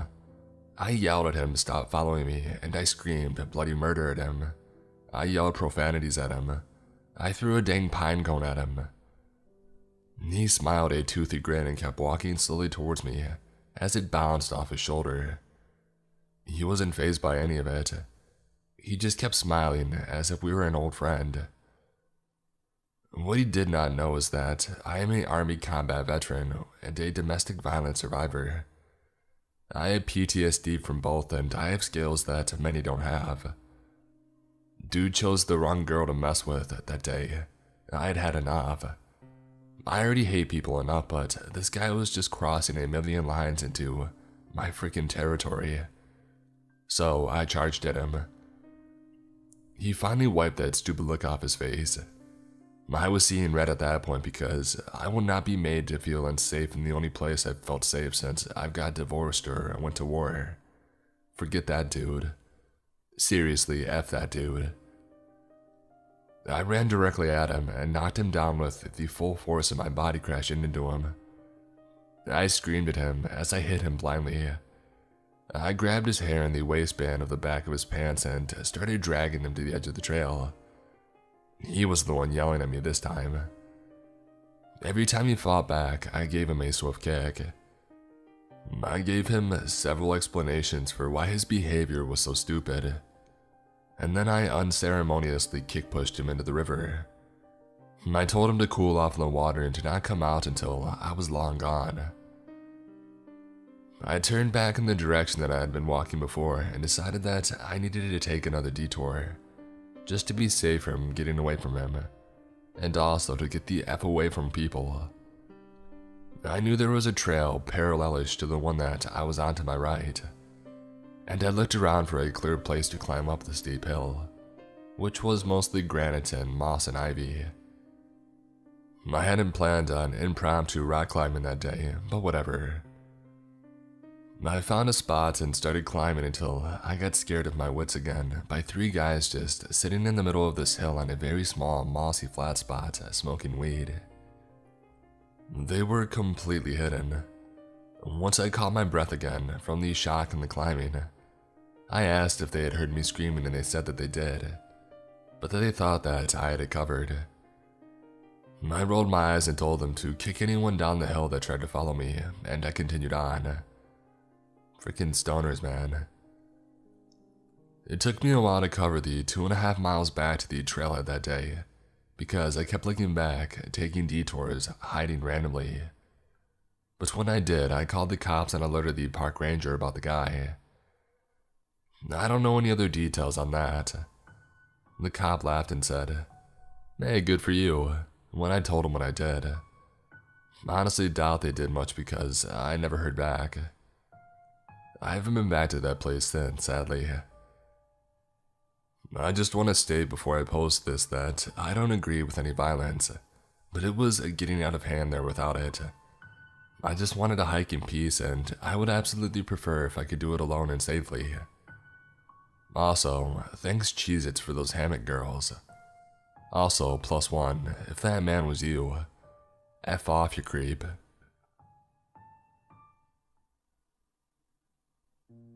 A few months back, my girlfriend and I were bored hanging around the house and spontaneously decided to go for a hike. We don't go hiking often, but the idea appealed to both of us. And even though there was only about an hour of daylight left, we figured we had enough time to go enjoy a hike before it got too dark. We quickly filled up our water bottles and put on the best walking shoes we had, and we were out the door, driving up into the mountains. Around my area, there are many hiking trails with the variety of trails increasing as you go up in the mountains. We tended to stay around the base of the mountains in the occasional case of us hiking, where most people would still be walking. But we wanted to change things up and regressed further up the mountain road to a trail a friend of mine had mentioned. We kept in mind our time and figured that we could hike for a bit and simply enjoy the nice environment around us, and finish up before it was too late. We arrived at the trailhead and see that there were no cars left along the road where the trail commences, but didn't think much of it due to the time. We still had a good 45 minutes until dark, so we continued on. We start walking down a fairly steep hill that then recoups the elevation at the bottom, with an equally steep hill that you have to ascend. We reach the top and then it's smooth sailing from there. We see a lone coyote off the trail a ways off and some rabbits, and I made a quip about how those rabbits might need to be careful with that coyote lurking around, and she playfully hit me for that one. Approximately less than a mile into the trail, we see a large fallen tree that made a bridge over a dried riverbed, and I decided to take a rest and climb around on it and take pictures. We're there for about 10 minutes and then resume hiking. We continue on the trail for a short distance until she hears a rustle in the trees behind us. We stop, mildly spooked due to the assumed size of whatever made that rustling, but continue on only briefly before she decides she's done and that we need to head back. It's twilight now, so I agree with her and we turn around to head back to the car. When we made it back to the fallen tree, my shoe had come untied, so I used the trunk to fix my loose laces, and looked behind us for the first time on the hike. It's uncharacteristic of me, but hey, I was having fun, why be paranoid? I see a person dressed entirely in black with their hood on, that was a significant distance behind us, walking at a slow, even pace. It wasn't something out of the ordinary, so what if they're wearing black with their hood on? I wear black most of the time and it's cold out. I shouldn't make assumptions. This does trigger me to be more alert, however, and I inform my girlfriend of this person's presence. It's now dusk. We continue on at an intentionally faster pace and go through a winding section of the trail, and I lose sight of the person. When we come around the final bend of the section, I figure they're far behind us and that there's nothing to worry about. Sooner than later, the person is behind us again, but much closer. Probably 50 feet in comparison to 100 feet before, and we had increased our speed, so this alarmed us. We briskly walk around another bend, and as soon as we come around it, we book it. It seemed to be a natural reaction on both of our parts as we just started running without a word said to initiate it. We are nearing the trailhead now, with only the hills to deal with. We catch our breath for a moment and I turn around again. I see the person seemingly halt a sprint upon noticing me looking back, as if they were trying to uphold the illusion of simply walking. At this point I shout, "Go!" and we sprint down the hill. What little light was left struggled to make its way through the dense trees surrounding us, and the steep hill proved challenging to run down without a clear path to be seen. We both stumbled down the hill, almost falling multiple times and slamming our feet onto rocks and loose brush, but we didn't fall and we didn't look behind us. We made it to the bottom, but must continue up the initial hill and then we will have made it out. We persevere up the incline and make it back to our car. I briefly breathe in relief as I start my car, heart pounding and adrenaline racing. As I reverse out onto the road, the person emerges at the trailhead, apparently breathing heavily. We finally get a glimpse of him. His hood had fallen off his head, exposing his pale complexion and dead eyes that were only illuminated by a single lantern at the start of the trail. He was holding something in his hand, but it was too dark to see and I was not interested in sticking around to make out the object. I shift into drive and accelerate as fast as my car could muster, leaving him behind in the dust of the empty side of the road.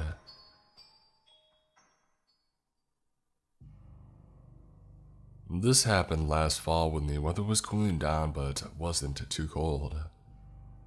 I was going through a breakup and having a rough time in life in general, and I was seeking ways to become more independent and grow myself. So, I decided to run to a park 30 minutes away from my city to enjoy the sunset. This was in November, so the park was almost completely empty. I passed 2 cars while driving in. One was empty, but I noticed that the second car I passed was parked in the parking lot, with the headlights on. I couldn't see how many people were inside, but I instantly got a bad feeling. Whatever I'd told myself, I was being silly and that I shouldn't let stupid fear prevent me from enjoying the sunset. So I drove all the way into the park and parked my car in the parking lot where the road ended. I still had a nasty feeling when I parked, but the sun was still up and it wasn't dark, and I just wanted to get out for 5 minutes and hike up the trail to sit outside. I told myself there was nothing to worry about and I didn't need to be suspicious unless the car followed me to the parking lot. I waited a couple of minutes and nothing happened, so I left my car and I headed up the trail. I honest to God didn't go that far. I walked for maybe 2 minutes up to a bench at an overlook and sat for 5 or 10 minutes. It started to get a little bit darker since the sun had gone down. Think like early dusk. And so I turned around and I walked the 2 minutes back down the path to the parking lot. There was a little bend in the path before it got to the lot, and as soon as I rounded the bend, my stomach fell. The car was sitting between the trailhead and my car. I can't even describe just how terrifying that feeling was. I knew something was wrong in that very moment. I called my mom and then I called the police and asked them to come to my car because I didn't feel safe returning to my car alone. For reference, I am a short and skinny girl. After speaking to the police officer, I called my mom again and stayed on the phone with her for 30 minutes waiting up the trail for an officer. Those minutes were some of the most dreadful minutes I had ever experienced. It was a park, so there were coyotes howling nearby, and an owl. It was getting darker every second, and I was just staring down the path, waiting for whoever was in the car to decide to come looking for me. After what felt like an eternity, an officer finally arrived. I saw his lights and finally headed back down the trail to my car. Sure enough, there was a man sitting in the driver's side of the car in the lot. The officer told me the man was just sleeping, but I'm not so sure. I passed his car while I was driving and he followed my car to the parking lot that I was in. There were plenty of empty lots to sleep in. If somebody decided to sleep in their car in a park, which I think is illegal anyway, I don't think they would choose to park right next to another car. Not to mention, I had only been away from my car for maybe 15 minutes at the most, and he had parked between the trailhead and my car. So he would see me return to my car and I would have to pass him before I could get into my vehicle. The whole situation scared me from ever going to the park alone again. So, stranger in the woods, please, let's not meet.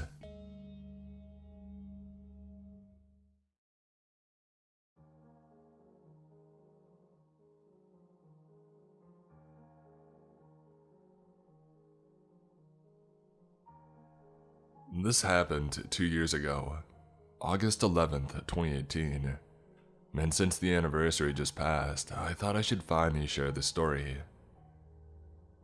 My fiance and I were on the second night of our 2-night camping trip at a popular campground about a half hour from where we live. On our first night, we kept hearing noises in the woods around us. The campsite right beside ours to the right was occupied, but the one to the left was not. The campsites are about 150 yards apart and we had camped here in the same exact plot the year before. Needless to say, we were familiar with the area and the various kinds of animals that live in the woods.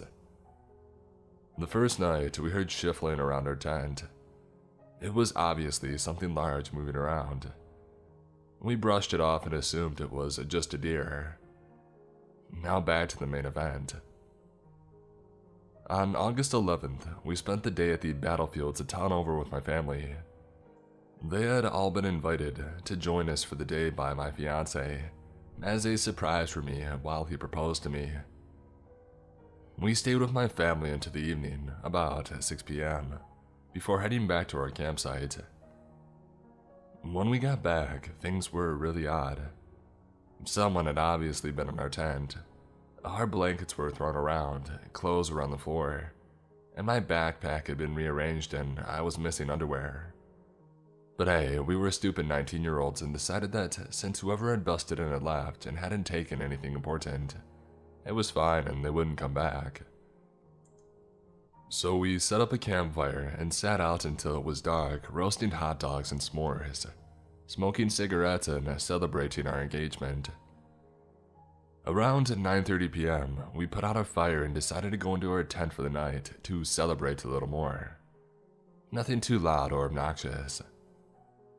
Immediately after we finished, we started to hear the noises outside of our tent again, but this time we focused in.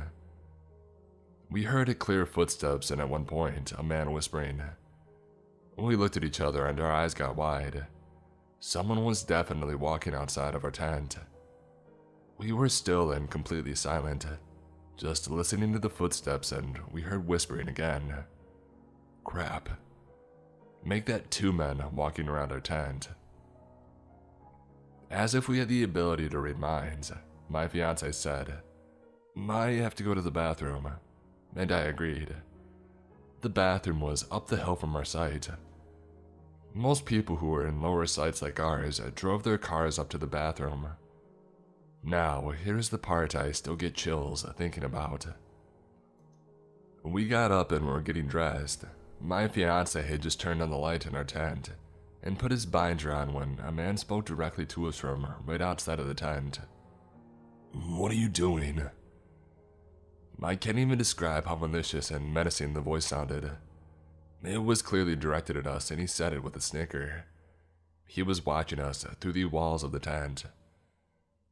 Again, for this part, we were stupid 19-year-olds, so we decided to just run for it to the car. My fiance grabbed his pocket knife and his keys and stepped out of the tent. He pulled me with him and we ran like hell to the car. I heard footsteps running behind us and then turning and running up to another campsite. At the bathroom, we talked over our options. We talked about sleeping in the car or driving into the town. And then we had another idea. We drove back to our campsite and began packing everything into the car. At this point, it was around midnight. We moved faster than I think either of us thought possible, wrapping up the tent with our belongings still in it and grabbing our folding chairs. We were all packed in 5 minutes and hopped into the car to leave. I jumped out at the end of the drive and grabbed our nameplate, which had my full name on it, off of the post. As we pulled out of the campsite, I saw our assailants for the first time. Stalking through the woods onto our campsite were 2 tall white men. I realized that these were the same men who had been driving past our campsite the whole time that we were there, just glaring at us and muttering to each other. One was wearing camo hunting gear, and the other was wearing a Confederate flag tank top. Both were carrying large hunting knives, unsheathed and at the ready. They turned when I saw our car driving away and one started to make chase while the other stopped him. I made eye contact with the man in camo, and he smiled the most terrifyingly evil smile at me and shook his head slowly. We drove the long way home, taking all the weirdest, hardest to follow roads and called my dad so he would know that we were coming. When we got home, we told my dad everything and he shrugged it off as us being paranoid. So I never told anyone else besides all of you now. I am convinced to this day that this was going to be a racially motivated attack. The campground was not heavily populated and my fiancé was the only non-white person at any of the campsites. It was no accident that the 2 men who had been shadowing us since our arrival and wore Confederate flags and had one on their truck decided to target the interracial couple. I still get cold chills when I think about how close we were to being killed or seriously hurt that night, and just how lucky we were that our reckless plan to just make a run for it worked. So, to those 2 men who start our campsite with the hunting knives, let's not meet.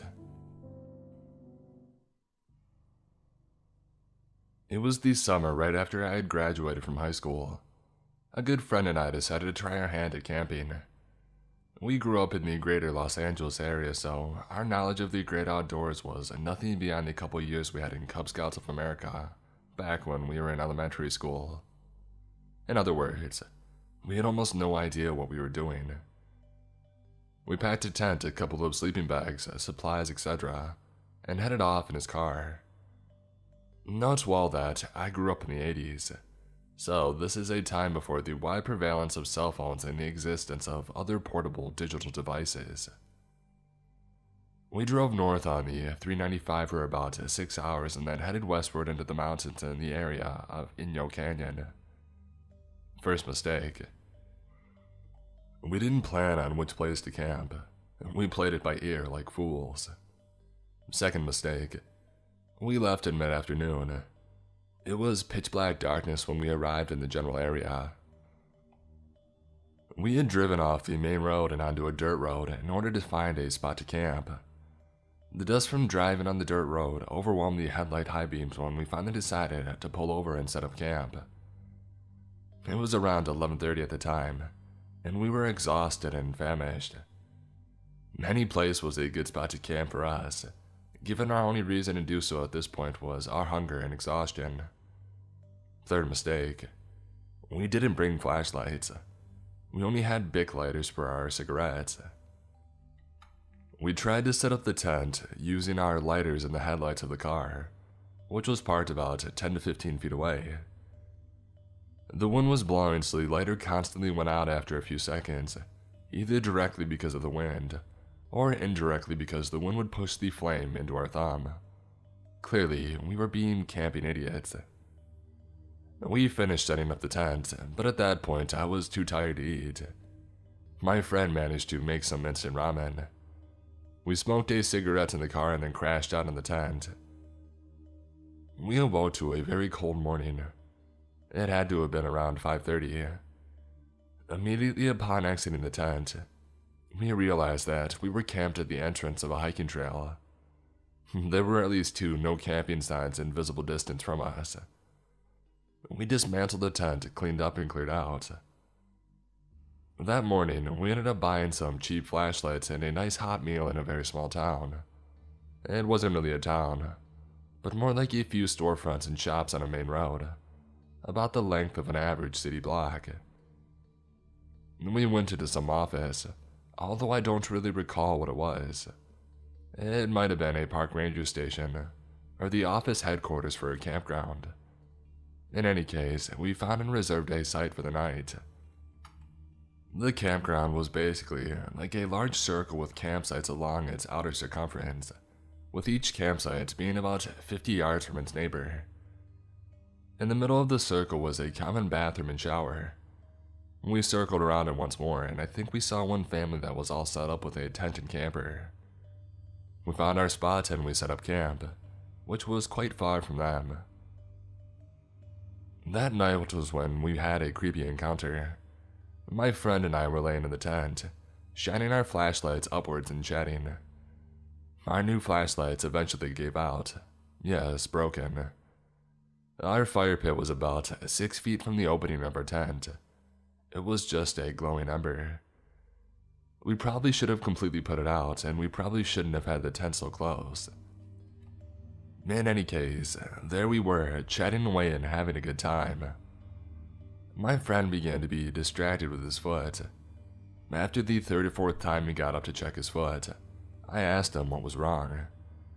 He told me that something is tapping his foot from the outside of the tent.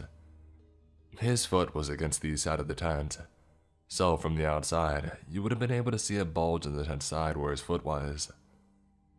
It was as if pebbles were being thrown at his foot through the tent. There it is again. What the heck? Each time it happened, there is a sound, like pebbles or a light tap. We sort of laughed it off, assuming that it was a twig or grass moving in the wind, or perhaps a loose strap on the outside of the tent. I don't recall exactly how it happened at first, but I do remember we suddenly became silent at the same time. A sound came to be audible to the both of us. footsteps slowly moving towards our tent. We wondered if it was a bear or other non-human animal, but it seemed distinctly bipedal. They were very slow and measured, like a step every 2 seconds. I finally said in a whisper, "Someone's coming." My friend didn't move. His face had an expression of fear. At some point, my friend bolted up and said, "Forget this." He grabbed his pipe, stuffed it full of pot, marijuana, and took the biggest, deepest drags I've ever seen a person take. About a minute or two later, he was out. Drugs aren't my thing, so I was alone in the tent as far as conscious bodies are concerned. I was sitting up at this point, and I had taken out the only weapon that I had, a Swiss Army pocket knife. I took out the big and small blades, as well as the ice pick in the middle, and held it like some ridiculous melee weapon. I could see the glowing embers in the fire pit through the sheer nylon material of our tent, and I was able to roughly but barely discern some of the rocks around it. I watched and listened intently. The footsteps came closer, and at the same slow pace. With each step, I could hear the dirt and rocks underfoot crunching and grinding. At some point, it was clear to me that whoever it was standing between the tent and the fire pit. For my fuzzy line of sight to the burning embers through the nylon tent became obscured by someone outside the tent. The footsteps stopped right at the front of the tent, about 6 to 8 inches, no more than a foot, from the entrance to the tent. It was silent for about 1 minute, and then I heard a click. At exactly the same time, I clearly saw through the nylon tent wall a flashlight turn on. I was able to see not just the flashlight, but the outline of the hand holding it. The flashlight was shining on the zipper entrance into the tent, just inches from the zipper. Blood drained out of my head and my palms instantly became dripping in sweat. I yelled, "Who's there?" There was some fear in my voice, but it was mostly aggressive in tone. Whoever it was, the person immediately turned off their flashlight. I didn't move, but neither did they. The person just stood there inches from the tent's only entrance. My friend is out, totally unaware of what's going on. Nevertheless, I pretended that he was still awake and whispered just loud enough to be audible to our visitor. "Yes, loaded. There's one in the chamber," as if my friend was awake and asked me about our gun. Fourth mistake. We didn't have a gun or any real weapon for self-defense. It felt like an eternity, but after sitting still for at least 10 minutes, I heard feet slowly turning into the dirt, and then slowly walking away from the tent. I stayed up the whole night, and it wasn't until the light of dawn came through the tent that I crashed out. The heat inside of the tent woke us up, and it was near noon by this point. We went outside to inspect the site but found nothing missing. However, we did find boot prints leading away from our campsite and outside of the campground. That was the last time I camped in a tent.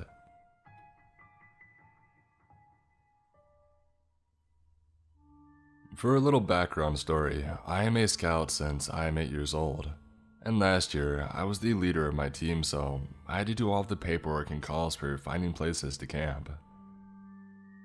It was mid-November and I had to find a place to camp, but since I was lazy, I decided to wait a week before the actual weekend. A week before the weekend, I decided to call some owners so I could have a place to sleep. As I call many numbers, all the owners are unavailable or simply not there. But then I see a number which I never called before, since it was at the end of the list. I called it and an old lady picked up the phone. I do the basics, presentations and all, and she agreed to let me and my team stay at hers, and we're making agreements. The afternoon, I go to her property to check everything such as potable water, the place to put the tent and the campfire. The place is kind of dark, but it's nice. The week passes and Saturday finally arrives. The Saturday is going well and we had some great games and ate a lot. and we had a good night show. As they go to sleep in the tent, I stay awake to finish paperwork for the next day.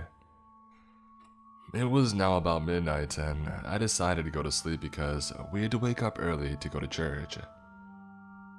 As I switched off the flashlight, one of my newbies, we are 8 in total, wanted to go to the bathroom, aka a tree, and asked me to come with her. I can understand because it's better to be accompanied at night, especially in the woods.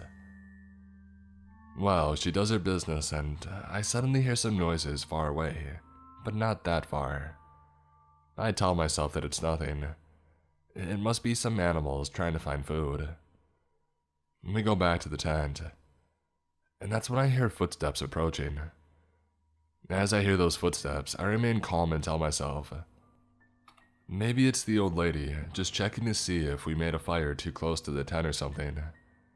But I still had an odd feeling because it's midnight, and why would she do it at this hour? Then I hear no more footsteps for about 10 minutes, and then I hear more coming to our tent. Thankfully, all of my girls are sleeping, because they would have been scared. I was the oldest and they were about 3 or 4 years younger than me. As I hear footsteps which seem to come from one person, I hear others coming from the back of the tent, and I was like, okay, this is getting weird, I need to do something. I checked the tent by the inside and thank God, one of my newbie had left some embers from the fire, so I could see what happens between the fire and the zip of my tent. A minute passes by, and a silhouette is there just between the fire and my tent. I stopped breathing. I literally froze. I started to move towards my phone when I saw the silhouette coming closer to the zip of the tent. I sent a message to one of my bosses who were always camping in the near areas if something happens. But I knew that she would take too long, so I had to think of something, and to think fast. That's when I had an idea. I put my alarm on like a big siren, because sometimes we would do like night games and wake up in the middle of the night. So I put my bell on and my girls woke up. The silhouette had started to unzip. I actually saw fingers from below. But as the silhouette heard my girls waking up, she or he sprinted back to where he came from. And that's when I saw 2 other silhouettes sprinting back in the same direction. Everything ended well. 20 minutes later, my boss came and stayed the night, and I never had to deal with those silhouettes again, thankfully.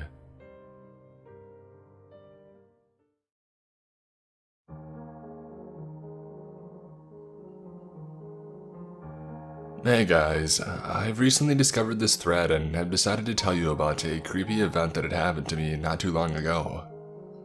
So before I start, let me tell you a little bit about myself and give you some backstory.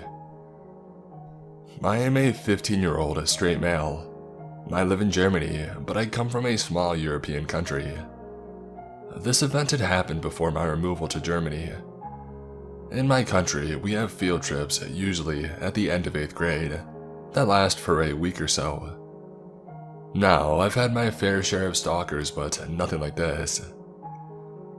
It was September in 2014, and I went to a field trip to an island with my class. I was 14 at the time. There was this girl, Jane. Jane used to be a normal girl up until that point. She was always kind of shy and really kept to herself, but everybody liked her. She was never bullied or anything, just a normal shy girl. We used to chat on Facebook a little bit, but nothing serious. I never really harbored any feelings towards her, neither in her favor nor against her. So, back to the field trip. I've smoked a couple of cigarettes with my mates in our hotel room, and then we went outside. The teacher wanted to show us some plants that were specific to that area.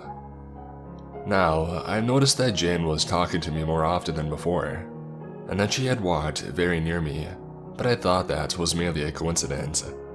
I didn't make a fuss about it. But as time went by, the things had started to get worse. She started touching me, hugging me, and following me, respectively. On the 3rd day, we went on a cruise to a nearby island, and during the cruise, she was sitting next to me. She had a camera and was taking pictures of me. I've had zero sense of restraint at that point since I was young, and I didn't think much of it. I've noticed that she was taking a suspicious amount of photos, mostly of me, and I told her to calm down. And then she talked to me for an hour, but she didn't say anything interesting. She was mimicking the Irish and British accents to me, and basically blabbering stuff for approximately an hour. I was just smiling and replying with, "That's nice." In the following days, she started to hug me and made me feel uncomfortable. So one day I came to her and told her that we needed to talk in private. We went to the woods and I asked her if she was in love with me. She denied and kept saying that there had to be a misunderstanding, but I knew that there was something off about her. And then she told me her life story. She said that her mother is a schizophrenic and that she's severely depressed about it. I felt sorry for her, but I still told her that the touching was inappropriate. During our conversation, my mates wondered where I was and organized a searching party for me. They found us eventually, but she had decided to stay behind and let me go. I have no idea what she was doing after I left. On one occasion, I'm a little fuzzy on the details, sorry. She came into our hotel room asking for water, as if there wasn't any water in her own room. However, when she got the requested water, she refused to leave the room. We got rid of her by telling her that we're going out to have some fun. The next day, the harassing got even worse. She would follow me around and hug me again. The peak of her abnormal behavior happened in the evening. I took a walk with a friend of mine and turned around briefly, only to see her behind us. She was following us, I kid you not. I've never felt this kind of dread in my whole life. We had made our way down the shore and hid behind a big rock next to a police station. "We should go inside and tell the police that we have a stalker," my friend joked. Anyway, she couldn't find us and gave up finally. My best friend heard the story and went to her room to tell her to screw off. I was infuriated with him because it was rude of him, regardless of her actions. I'm usually not meek, but I thought that was horrible. Now I see that no matter how cruel that was, it was the right thing to do. I went to her room and apologized for my friend's actions. She was in her bed, sobbing uncontrollably, and I calmed her down and went outside. A female friend of mine, Sarah, had invited me to come to her room so we could discuss something. I made my way to her room and saw two other girls there. We sat on the chairs in her balcony and she had told me that Jane is a very depressed person who has done some self-harming in the past. I was shocked when I heard that. So, amidst our conversation, I winced. I raised my look and saw Jane, maybe 50 meters, 165 feet away, just sitting on a rock, listening to music and staring at me. She had a solemn look in her eyes. I suddenly felt dismay and told my friends that we have a spectator. They went to and we decided to pry on her a little bit before backing out of the bedroom. "Just stay away from her," was the last thing Sarah told me before I left. And to my luck, it was the end of our field trip and I finally got some rest. Weird encounters with her became fewer and fewer because she was often absent from school. Later, I had found out that she had overdosed on sleeping pills a couple of times but survived all of them. There was even a rumor that she had ended up in a psychiatric institution, but I have no proof of that, so I can't tell you that correctly. Anyway, the point of this story is that sometimes you have to be rude so you can prevent something like this happening to you.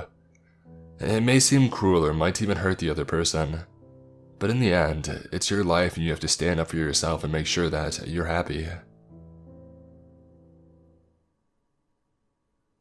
So, this happened back in 6th grade and I think it's the closest that I've ever come to dying. At the school I went to, we always used to have some big end-of-the-year field trip. We would usually go to some city and look at all the important or historic buildings, have lunch, learn some stuff, and then leave. That year, we were going to New York and me and a couple of friends planned out what we wanted to do. We wanted to go do our own thing, go shopping, get some new clothes, that kind of thing. Only when we got to the school the next day, the teachers made it really clear that we had to stick with the group. But since we were all stupid, rebellious 6th graders, we decided that we would just have to work around it. Now on the ride to New York, me, my friend Olivia, and my friend Devin decided that we were going to leave the group and do whatever we wanted. Our class was pretty big, almost 60 of us because they put 5, 6, and 7 together. So we thought if we weren't gone too long, nobody would notice. We had brought money and we planned on buying tons of stuff, because even though we were a big class, we lived in a small town with only a couple of stores. Olivia loved shopping and she had really researched the area that we were going to be around, and picked out all of the good stores. She even made us a little map. She was good at that kind of stuff. Anyways, when we got to New York, Devin chickened out because his parents were pretty strict, and he didn't want to get his phone taken away again. Olivia and I decided that he could just give us his money and we could buy the stuff for him, and so we did that. And after they herded everybody off the bus, we kind of lingered back. We were right about them being distracted by everyone else, because we got away no problem. Olivia's map worked out pretty good, and we were gone probably 10 or 20 minutes before stuff started getting scary. We had just left the store, and Olivia was carrying her shopping bags when this guy noticed us. It probably wasn't hard to pick us out. 2 little 6th graders walking around alone, carrying a ton of clothing. He started calling out to us, saying how he could buy us more clothes, all the jewelry that we wanted, if we would just come with him. We didn't believe him, of course, and we just kept walking, heading on to the next store. Only this guy wouldn't stop talking. He started following us now, and getting kind of upset that we wouldn't answer him. I told him to screw off because I thought that he would take a hint. There were tons of people around and we figured he couldn't really kidnap us in front of 200 people. But he kept following us, and he started getting a lot closer. He had probably been about 30 or 40 yards back when we could barely see him over the other people, but now he was only 15 or 20 feet.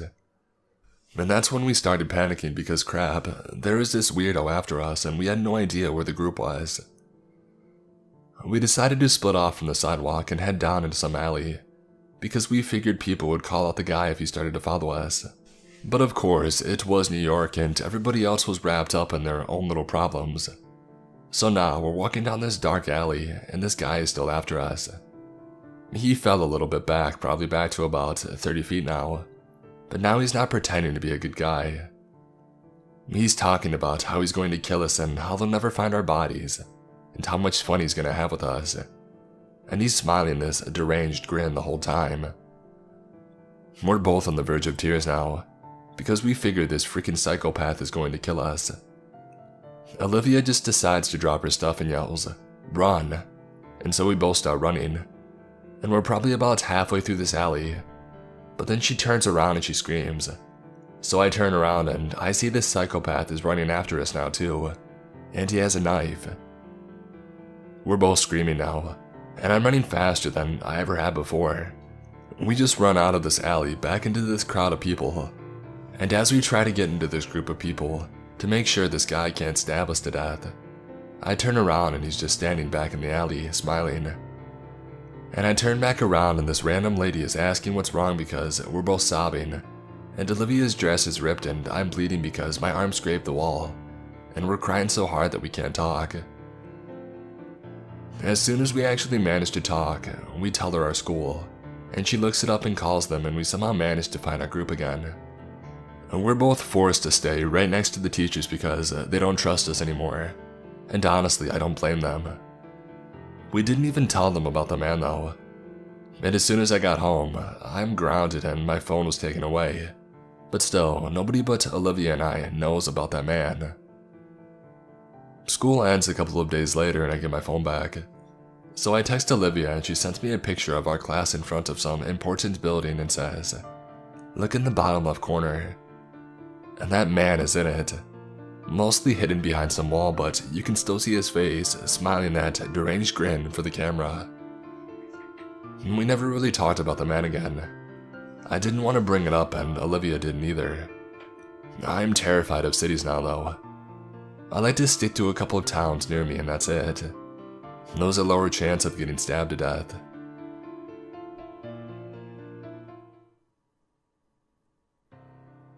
Okay, so basically, I was in high school and I had a friend who was 4 years my senior, referring to him as Ronaldo.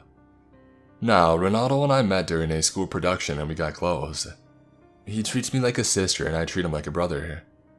So, we hang out a couple of times in school and he would always smuggle me food from outside, because he has senior privileges. Cue his creepy friend, AJ. So, AJ is Ronaldo's friend and they are the same age. I met him on a school trip and he was nice and all.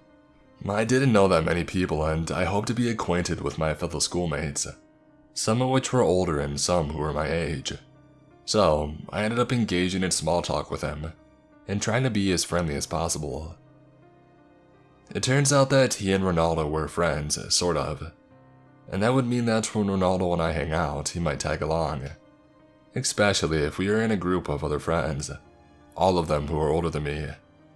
So being polite, I would talk to him and make sure that he was a part of the conversation, and he didn't feel left out with so many people around. I think about 7 other people. He graduates and then I don't see him, but he added me on Facebook, where he would message me on occasion and I didn't think anything of it. Until one day he came back for an alumni event about 3 years later. I was at school late, supporting a friend who had a recital. As that was a formal event, I wore a dress and I put on some makeup. So there he is, catching me out of nowhere as I happened to walk by, and he said that I looked great and that we should hang out sometime, which I didn't think was odd at the time. And I said maybe, and promptly left because I knew the recital was starting soon. Now, this is the part that gets really creepy. He starts messaging me, asking me to hang out, but I tell him that I was busy. And out of nowhere, he said, "By the way, you looked so sexy in that outfit I saw you in." And I was like, okay, thank you, I guess. But I was a little put off, so I stopped talking to him. He then starts to send me lots of messages every other day to see if I was free. I kept telling him that I wasn't until he messaged me and asked me out on a date. The thing that irked me though was how he asked me. This is what he said. I haven't stopped thinking about you since that field trip. You were so cute and so pretty, and the way we talked, I knew I felt something. Now that I have spent some time in college, I have to say that I've grown up into a man and have plucked up the courage to ask you to be my girlfriend. I can't stop thinking about you, especially in that dress. I'm coming back for the summer, so hopefully we can see each other and go out for drinks and maybe something more. I told him that though, I was flattered. I had no interest in seeing anyone and was focused on my studies, and I was busy doing student council and cheerleading. So he said that it was fine and that he would wait for me. The creep factor went up as he started to message me daily on Facebook, Skype, Instagram, and any other way that he could get to me, asking me if I had changed my mind. I kept telling him no, but he kept persisting.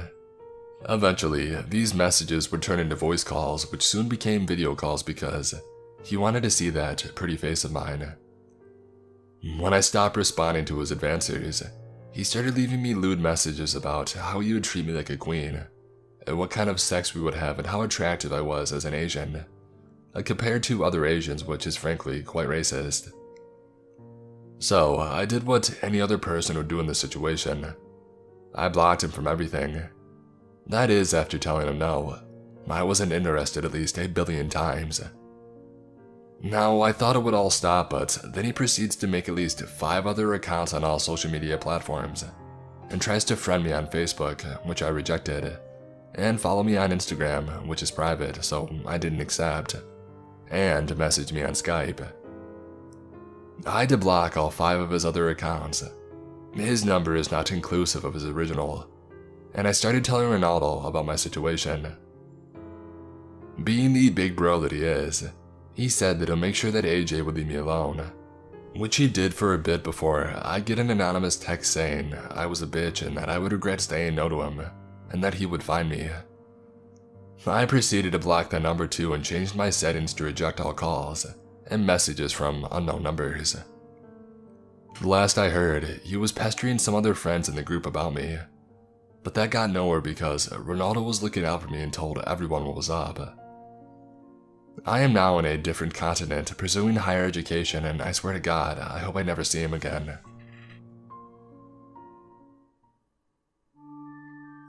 In my graduation year in high school, my class went to a trip to a beach town. I was always a loner in school, and the only friend I had in school didn't go to this trip. I never interacted much with my classmates. At a point in this trip, we, about 21 people, were left in a famous seaside street, filled with bars and restaurants. We were allowed to be free and have fun and eat and drink wherever we wanted. It was nighttime, and we could do as we pleased in that street until midnight. My classmates started grouping up and choosing places to eat and drink, and despair took over me as I hated grouping up. As always, I was alone and decided to wander around and find a place to have dinner by myself. Looking at the restaurants, I found a really cute one that served artisanal pasta, and it was empty. An old man was almost begging people to come take a look. I was such a good guy before this trip that I couldn't say no to not eating there, and I made the old guy and the owner happy. As I ate my tagliatelle with octopus, the worst dish I ever had, a hobo sat at the floor by me and started chatting. I was eating outside. I was such a good guy that I thought, oh, I don't need to pretend that he's invisible. He's a person just like me, and I chatted with him. He asked if the food was good and chatty things like this. When the owner saw the hobo, he came right at him, yelling at him to leave. I was like, no, it's fine, we're just talking, and they gave up. The hobo said that he was hungry and if I could buy him food, and I said yes. I told him that he had a restaurant that he really liked and he would like food from there. I offered him money. He denied and said that he couldn't buy the food himself because the people there don't like him. So I said, sure, let me finish here and I'll go buy it for you. He waited patiently. After I was finished, he guided me to the said restaurant. We passed by the more populous part of the street where some of the others were, and a classmate that I should allow myself to call a friend now asked where I was going with the hobo. I said that I was going to buy him food and that it was okay. She didn't appear to accept it, but I proceeded following the hobo. It was getting farther away, the street was becoming darker and it was with less restaurants. I told the hobo, are you sure it's around here? There doesn't appear to be any more restaurants. And he assured me that it was just around the corner. Just as we exchanged these words, I hear someone screaming my name in the distance. It was that friend. Michael, what are you doing there? Come back here right now. She appeared really distressed. Still clueless, I thought she also needed my help or had something to tell me. I told the hobo that my friend was calling and that I needed to go over there. But we're almost there. I have to go, and I ran to her. She said, are you crazy? Are you out of your mind? I'd been asking around and that guy is a really dangerous criminal around here. Come right back with me. And I was saved that day by my friend for what could have been a horrible end to me, or worse.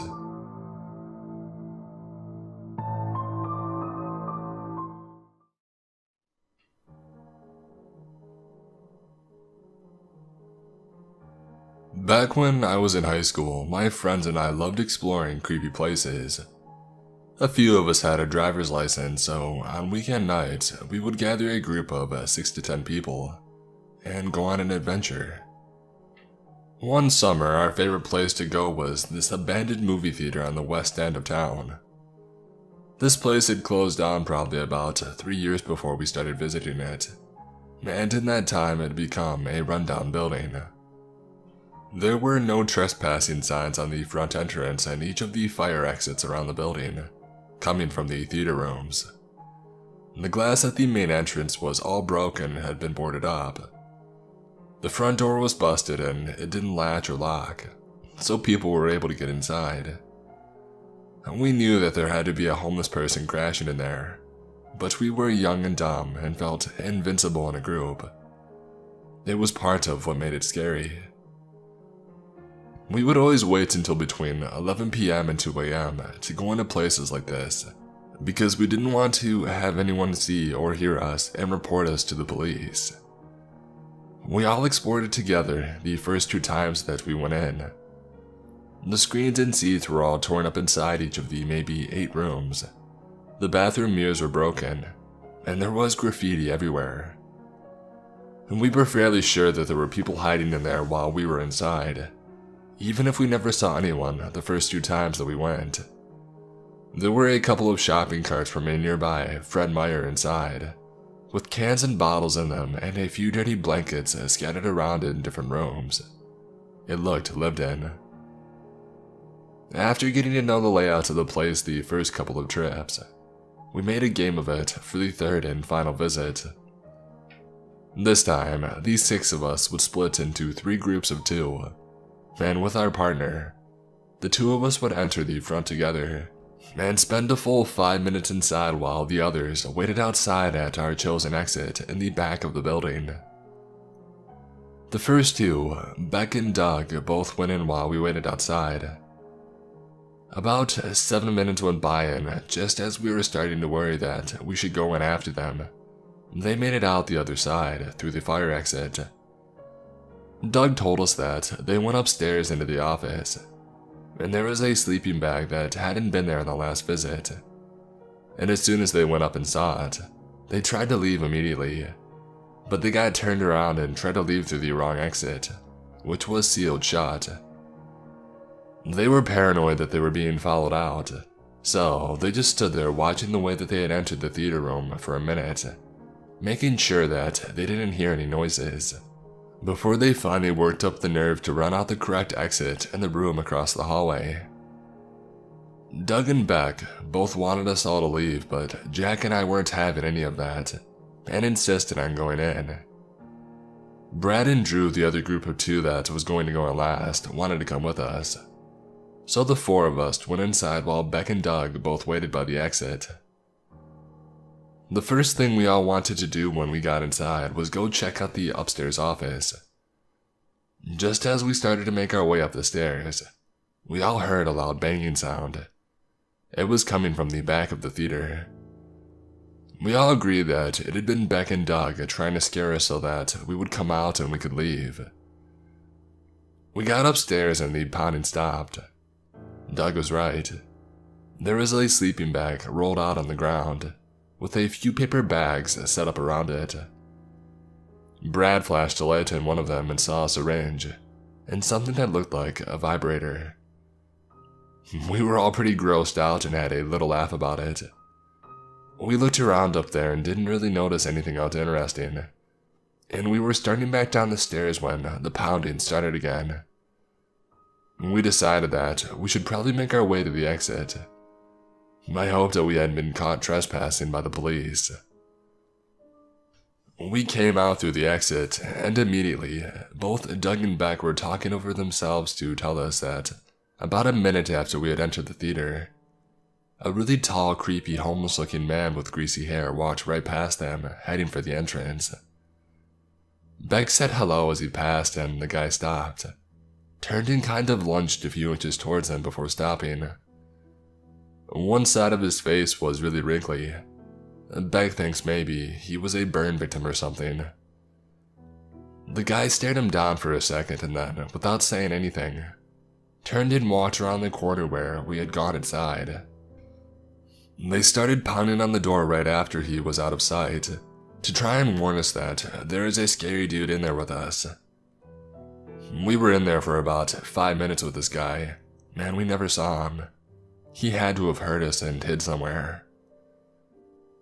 We started to walk back to our car in the Fred Meyer parking lot, about 100 yards away from the theater, and a car pulled into the parking lot and shined its headlights on us, before flashing its red and blues.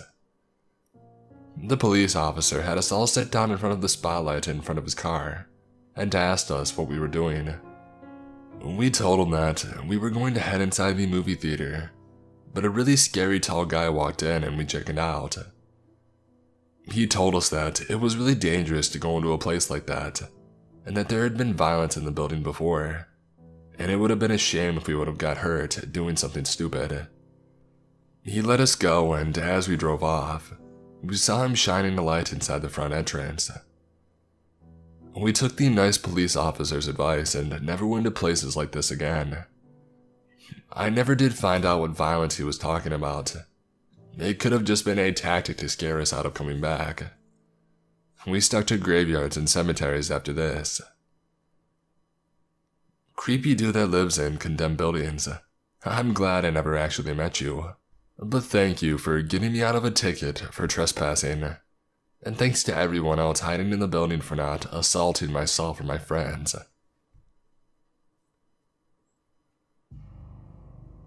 Back in high school, my friends and I would love to go to our local movie theater that was situated inside of our shopping mall.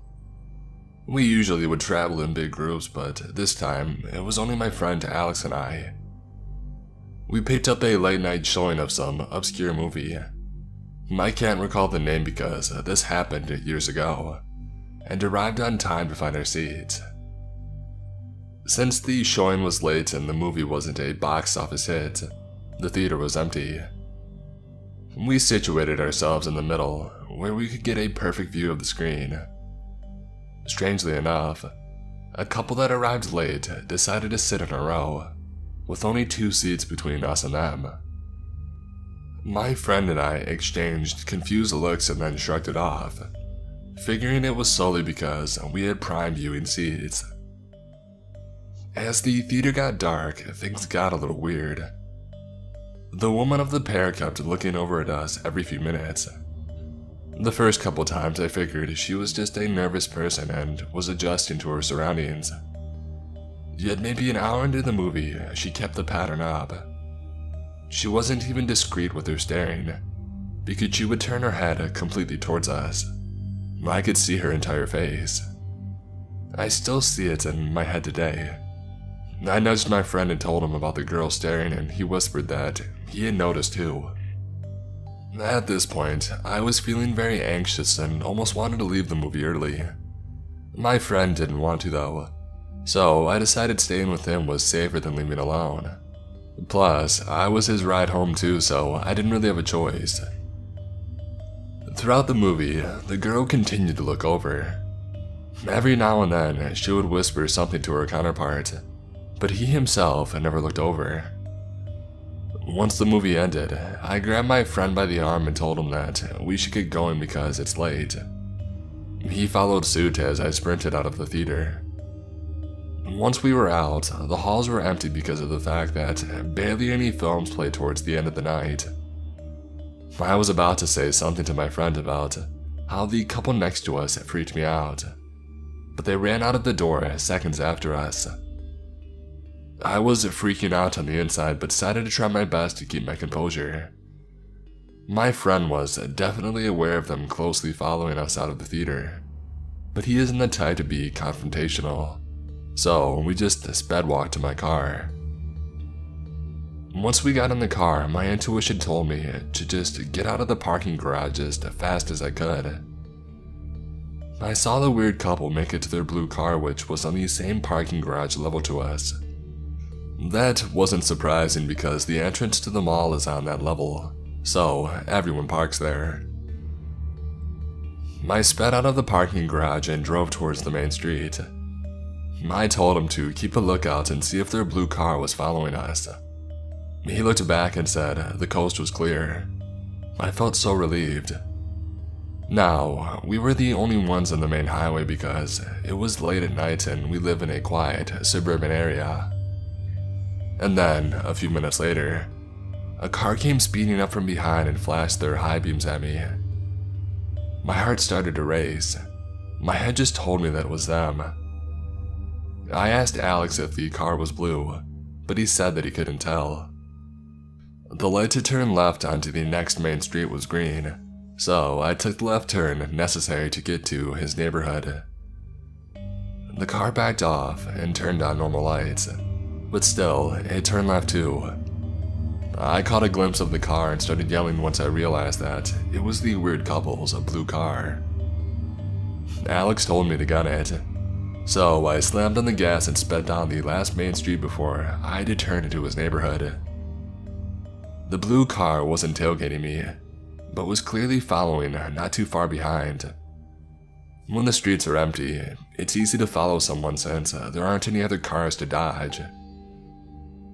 I turned into my friend's neighborhood, but decided to drive past the street so that they wouldn't see where we were trying to go. The blue car followed us into the quiet neighborhood and was picking up speed to get closer to us. My friend Alex was panicking and asking what I was going to do. I just kept quiet as I sped too quickly down a random neighborhood street. I could see the car's lights behind me as I made a turn onto another street, but they were far enough so that they couldn't see me for about 30 seconds after I took the next turn.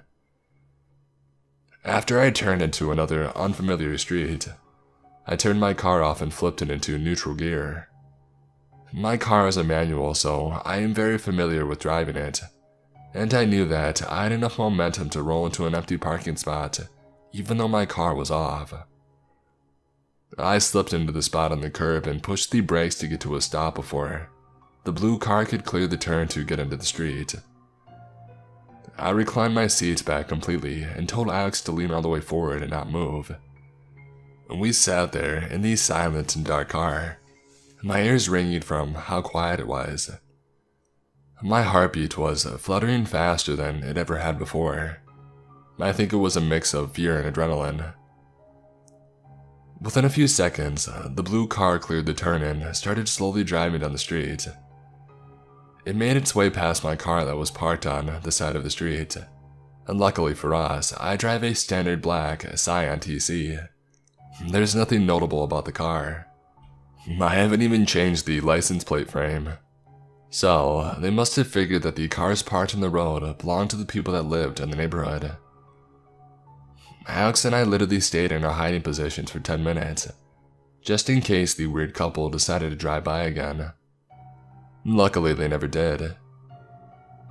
Once we got up, we just stared at each other and didn't know what to say. We were both freaked out and had no idea of what the couple had planned to do if they had caught up to us. To this day, I still don't know what their intentions were. Maybe they're just a couple of deviants who enjoy freaking out young high school students. Or maybe they had even a more sinister plan for us. All I know is that I don't go to the theater late at night anymore, unless I'm with a big group of friends. For a little background, I am a shorter blonde female, and at the time of this story, I was 15. I was a freshman in high school and had a friend named Gino that I was super close with. More of a brother to me than a friend. Gino was a junior at the time and a varsity football player, so you can guess that he was in pretty good shape and could be intimidating if needed. Anyways, it was a Thursday and Gino asked if I wanted to get dinner that evening after school then see a movie. I said yes and told him that I would see him at the theater around 6:30, so we could eat before the movie that started at 8 p.m. He obviously drove at that time but had to do some stuff after school, so I asked my mom to drop me off at the theater to meet him. Fast forward to 6:30, and my mom drops me off at the movie theater and leaves. Gino isn't there yet, and I get a text from him saying that he was going to be a little bit late, and wouldn't get there till around 6:50 or whatever. I didn't know where we were going to eat yet, so I just sat down on the bench and I waited for him. At the time, a brand new hamburger place had just opened up right by the theater. About 2 minutes into waiting and texting on my phone, I am interrupted by a man who was probably about 6'2", white, brown hair and in his mid-30s with a typical business-looking type. He said, "Are you lost?" I looked up at him, startled, and then obviously tell him that, no, I'm waiting for a friend to see a movie. He then proceeds to have small talk with me, and although I'm already a little creeped out, I talk back to him since it's summer. It was April, but I live in Arizona, and April here feels like summer. And being around 6:40ish now, it's still light outside. He then proceeds to tell me that he's the manager of the new hamburger place, and asked if I wanted a job. First off, the fact that he's asking a random girl if she wants a job is already strange, but I just turned him down saying, "Thanks, I already have a job." He then proceeds to start badgering me saying, "Come on, I can interview you right now, and probably pay you more." Just to see what he would say, I asked him, "Okay, where would you interview me? At a table inside the restaurant?" To which he answered, "No, it's too busy in there. We could just go around back." Okay, I may have been a naive-looking 15-year-old girl at the time, but I'm not stupid. I told him again, "Thanks for the opportunity, but no," hoping that he would leave. Nope. He now proceeded to tell me that he was actually in town with some friends and that he was staying in a nicer city in the state that I live in, and asked if I wanted to go to party with them tonight and I could stay the weekend. What happened to being a manager at this burger place? Clearly by now, I know this guy is a creep, so I told him that I was 15, and I couldn't go out partying because my mom would kill me. Maybe he just thought that I was older. Still, nope. He continued to press me on it, saying just to tell my mom that I was staying with a friend, and kept asking me to walk over to the parking lot where his friends were so he could introduce me. By this point, I'm standing up trying to think of ways to get out of this situation. And by the way, there's at least 10 people around since we're in public at a movie theater. But do you think one person noticed this 30-something-year-old guy creeping on a 15-year-old? Of course not. At this point, I noticed the man was getting a little irritated. He was almost demanding that I just go with him to meet his friends. I wanted to get away from him, so I just said, "Sorry, I think my friend is here." And I started walking away when he grabbed my wrist. Not kidding, this creep literally grabbed me in public like no big deal. He started pulling me, all the while saying that I was going to meet his friends when, thank my stars, my friend Gino miraculously comes walking up. Gino asked what was going on, and the man drops my wrist and in a rude voice goes, "Who's this?" So from being scared I said, "My boyfriend," hoping that if he hadn't already, Gino would get the clue that something wasn't right. The man gave me an evil glare and said, "I thought you said you were waiting for a friend, not a boyfriend."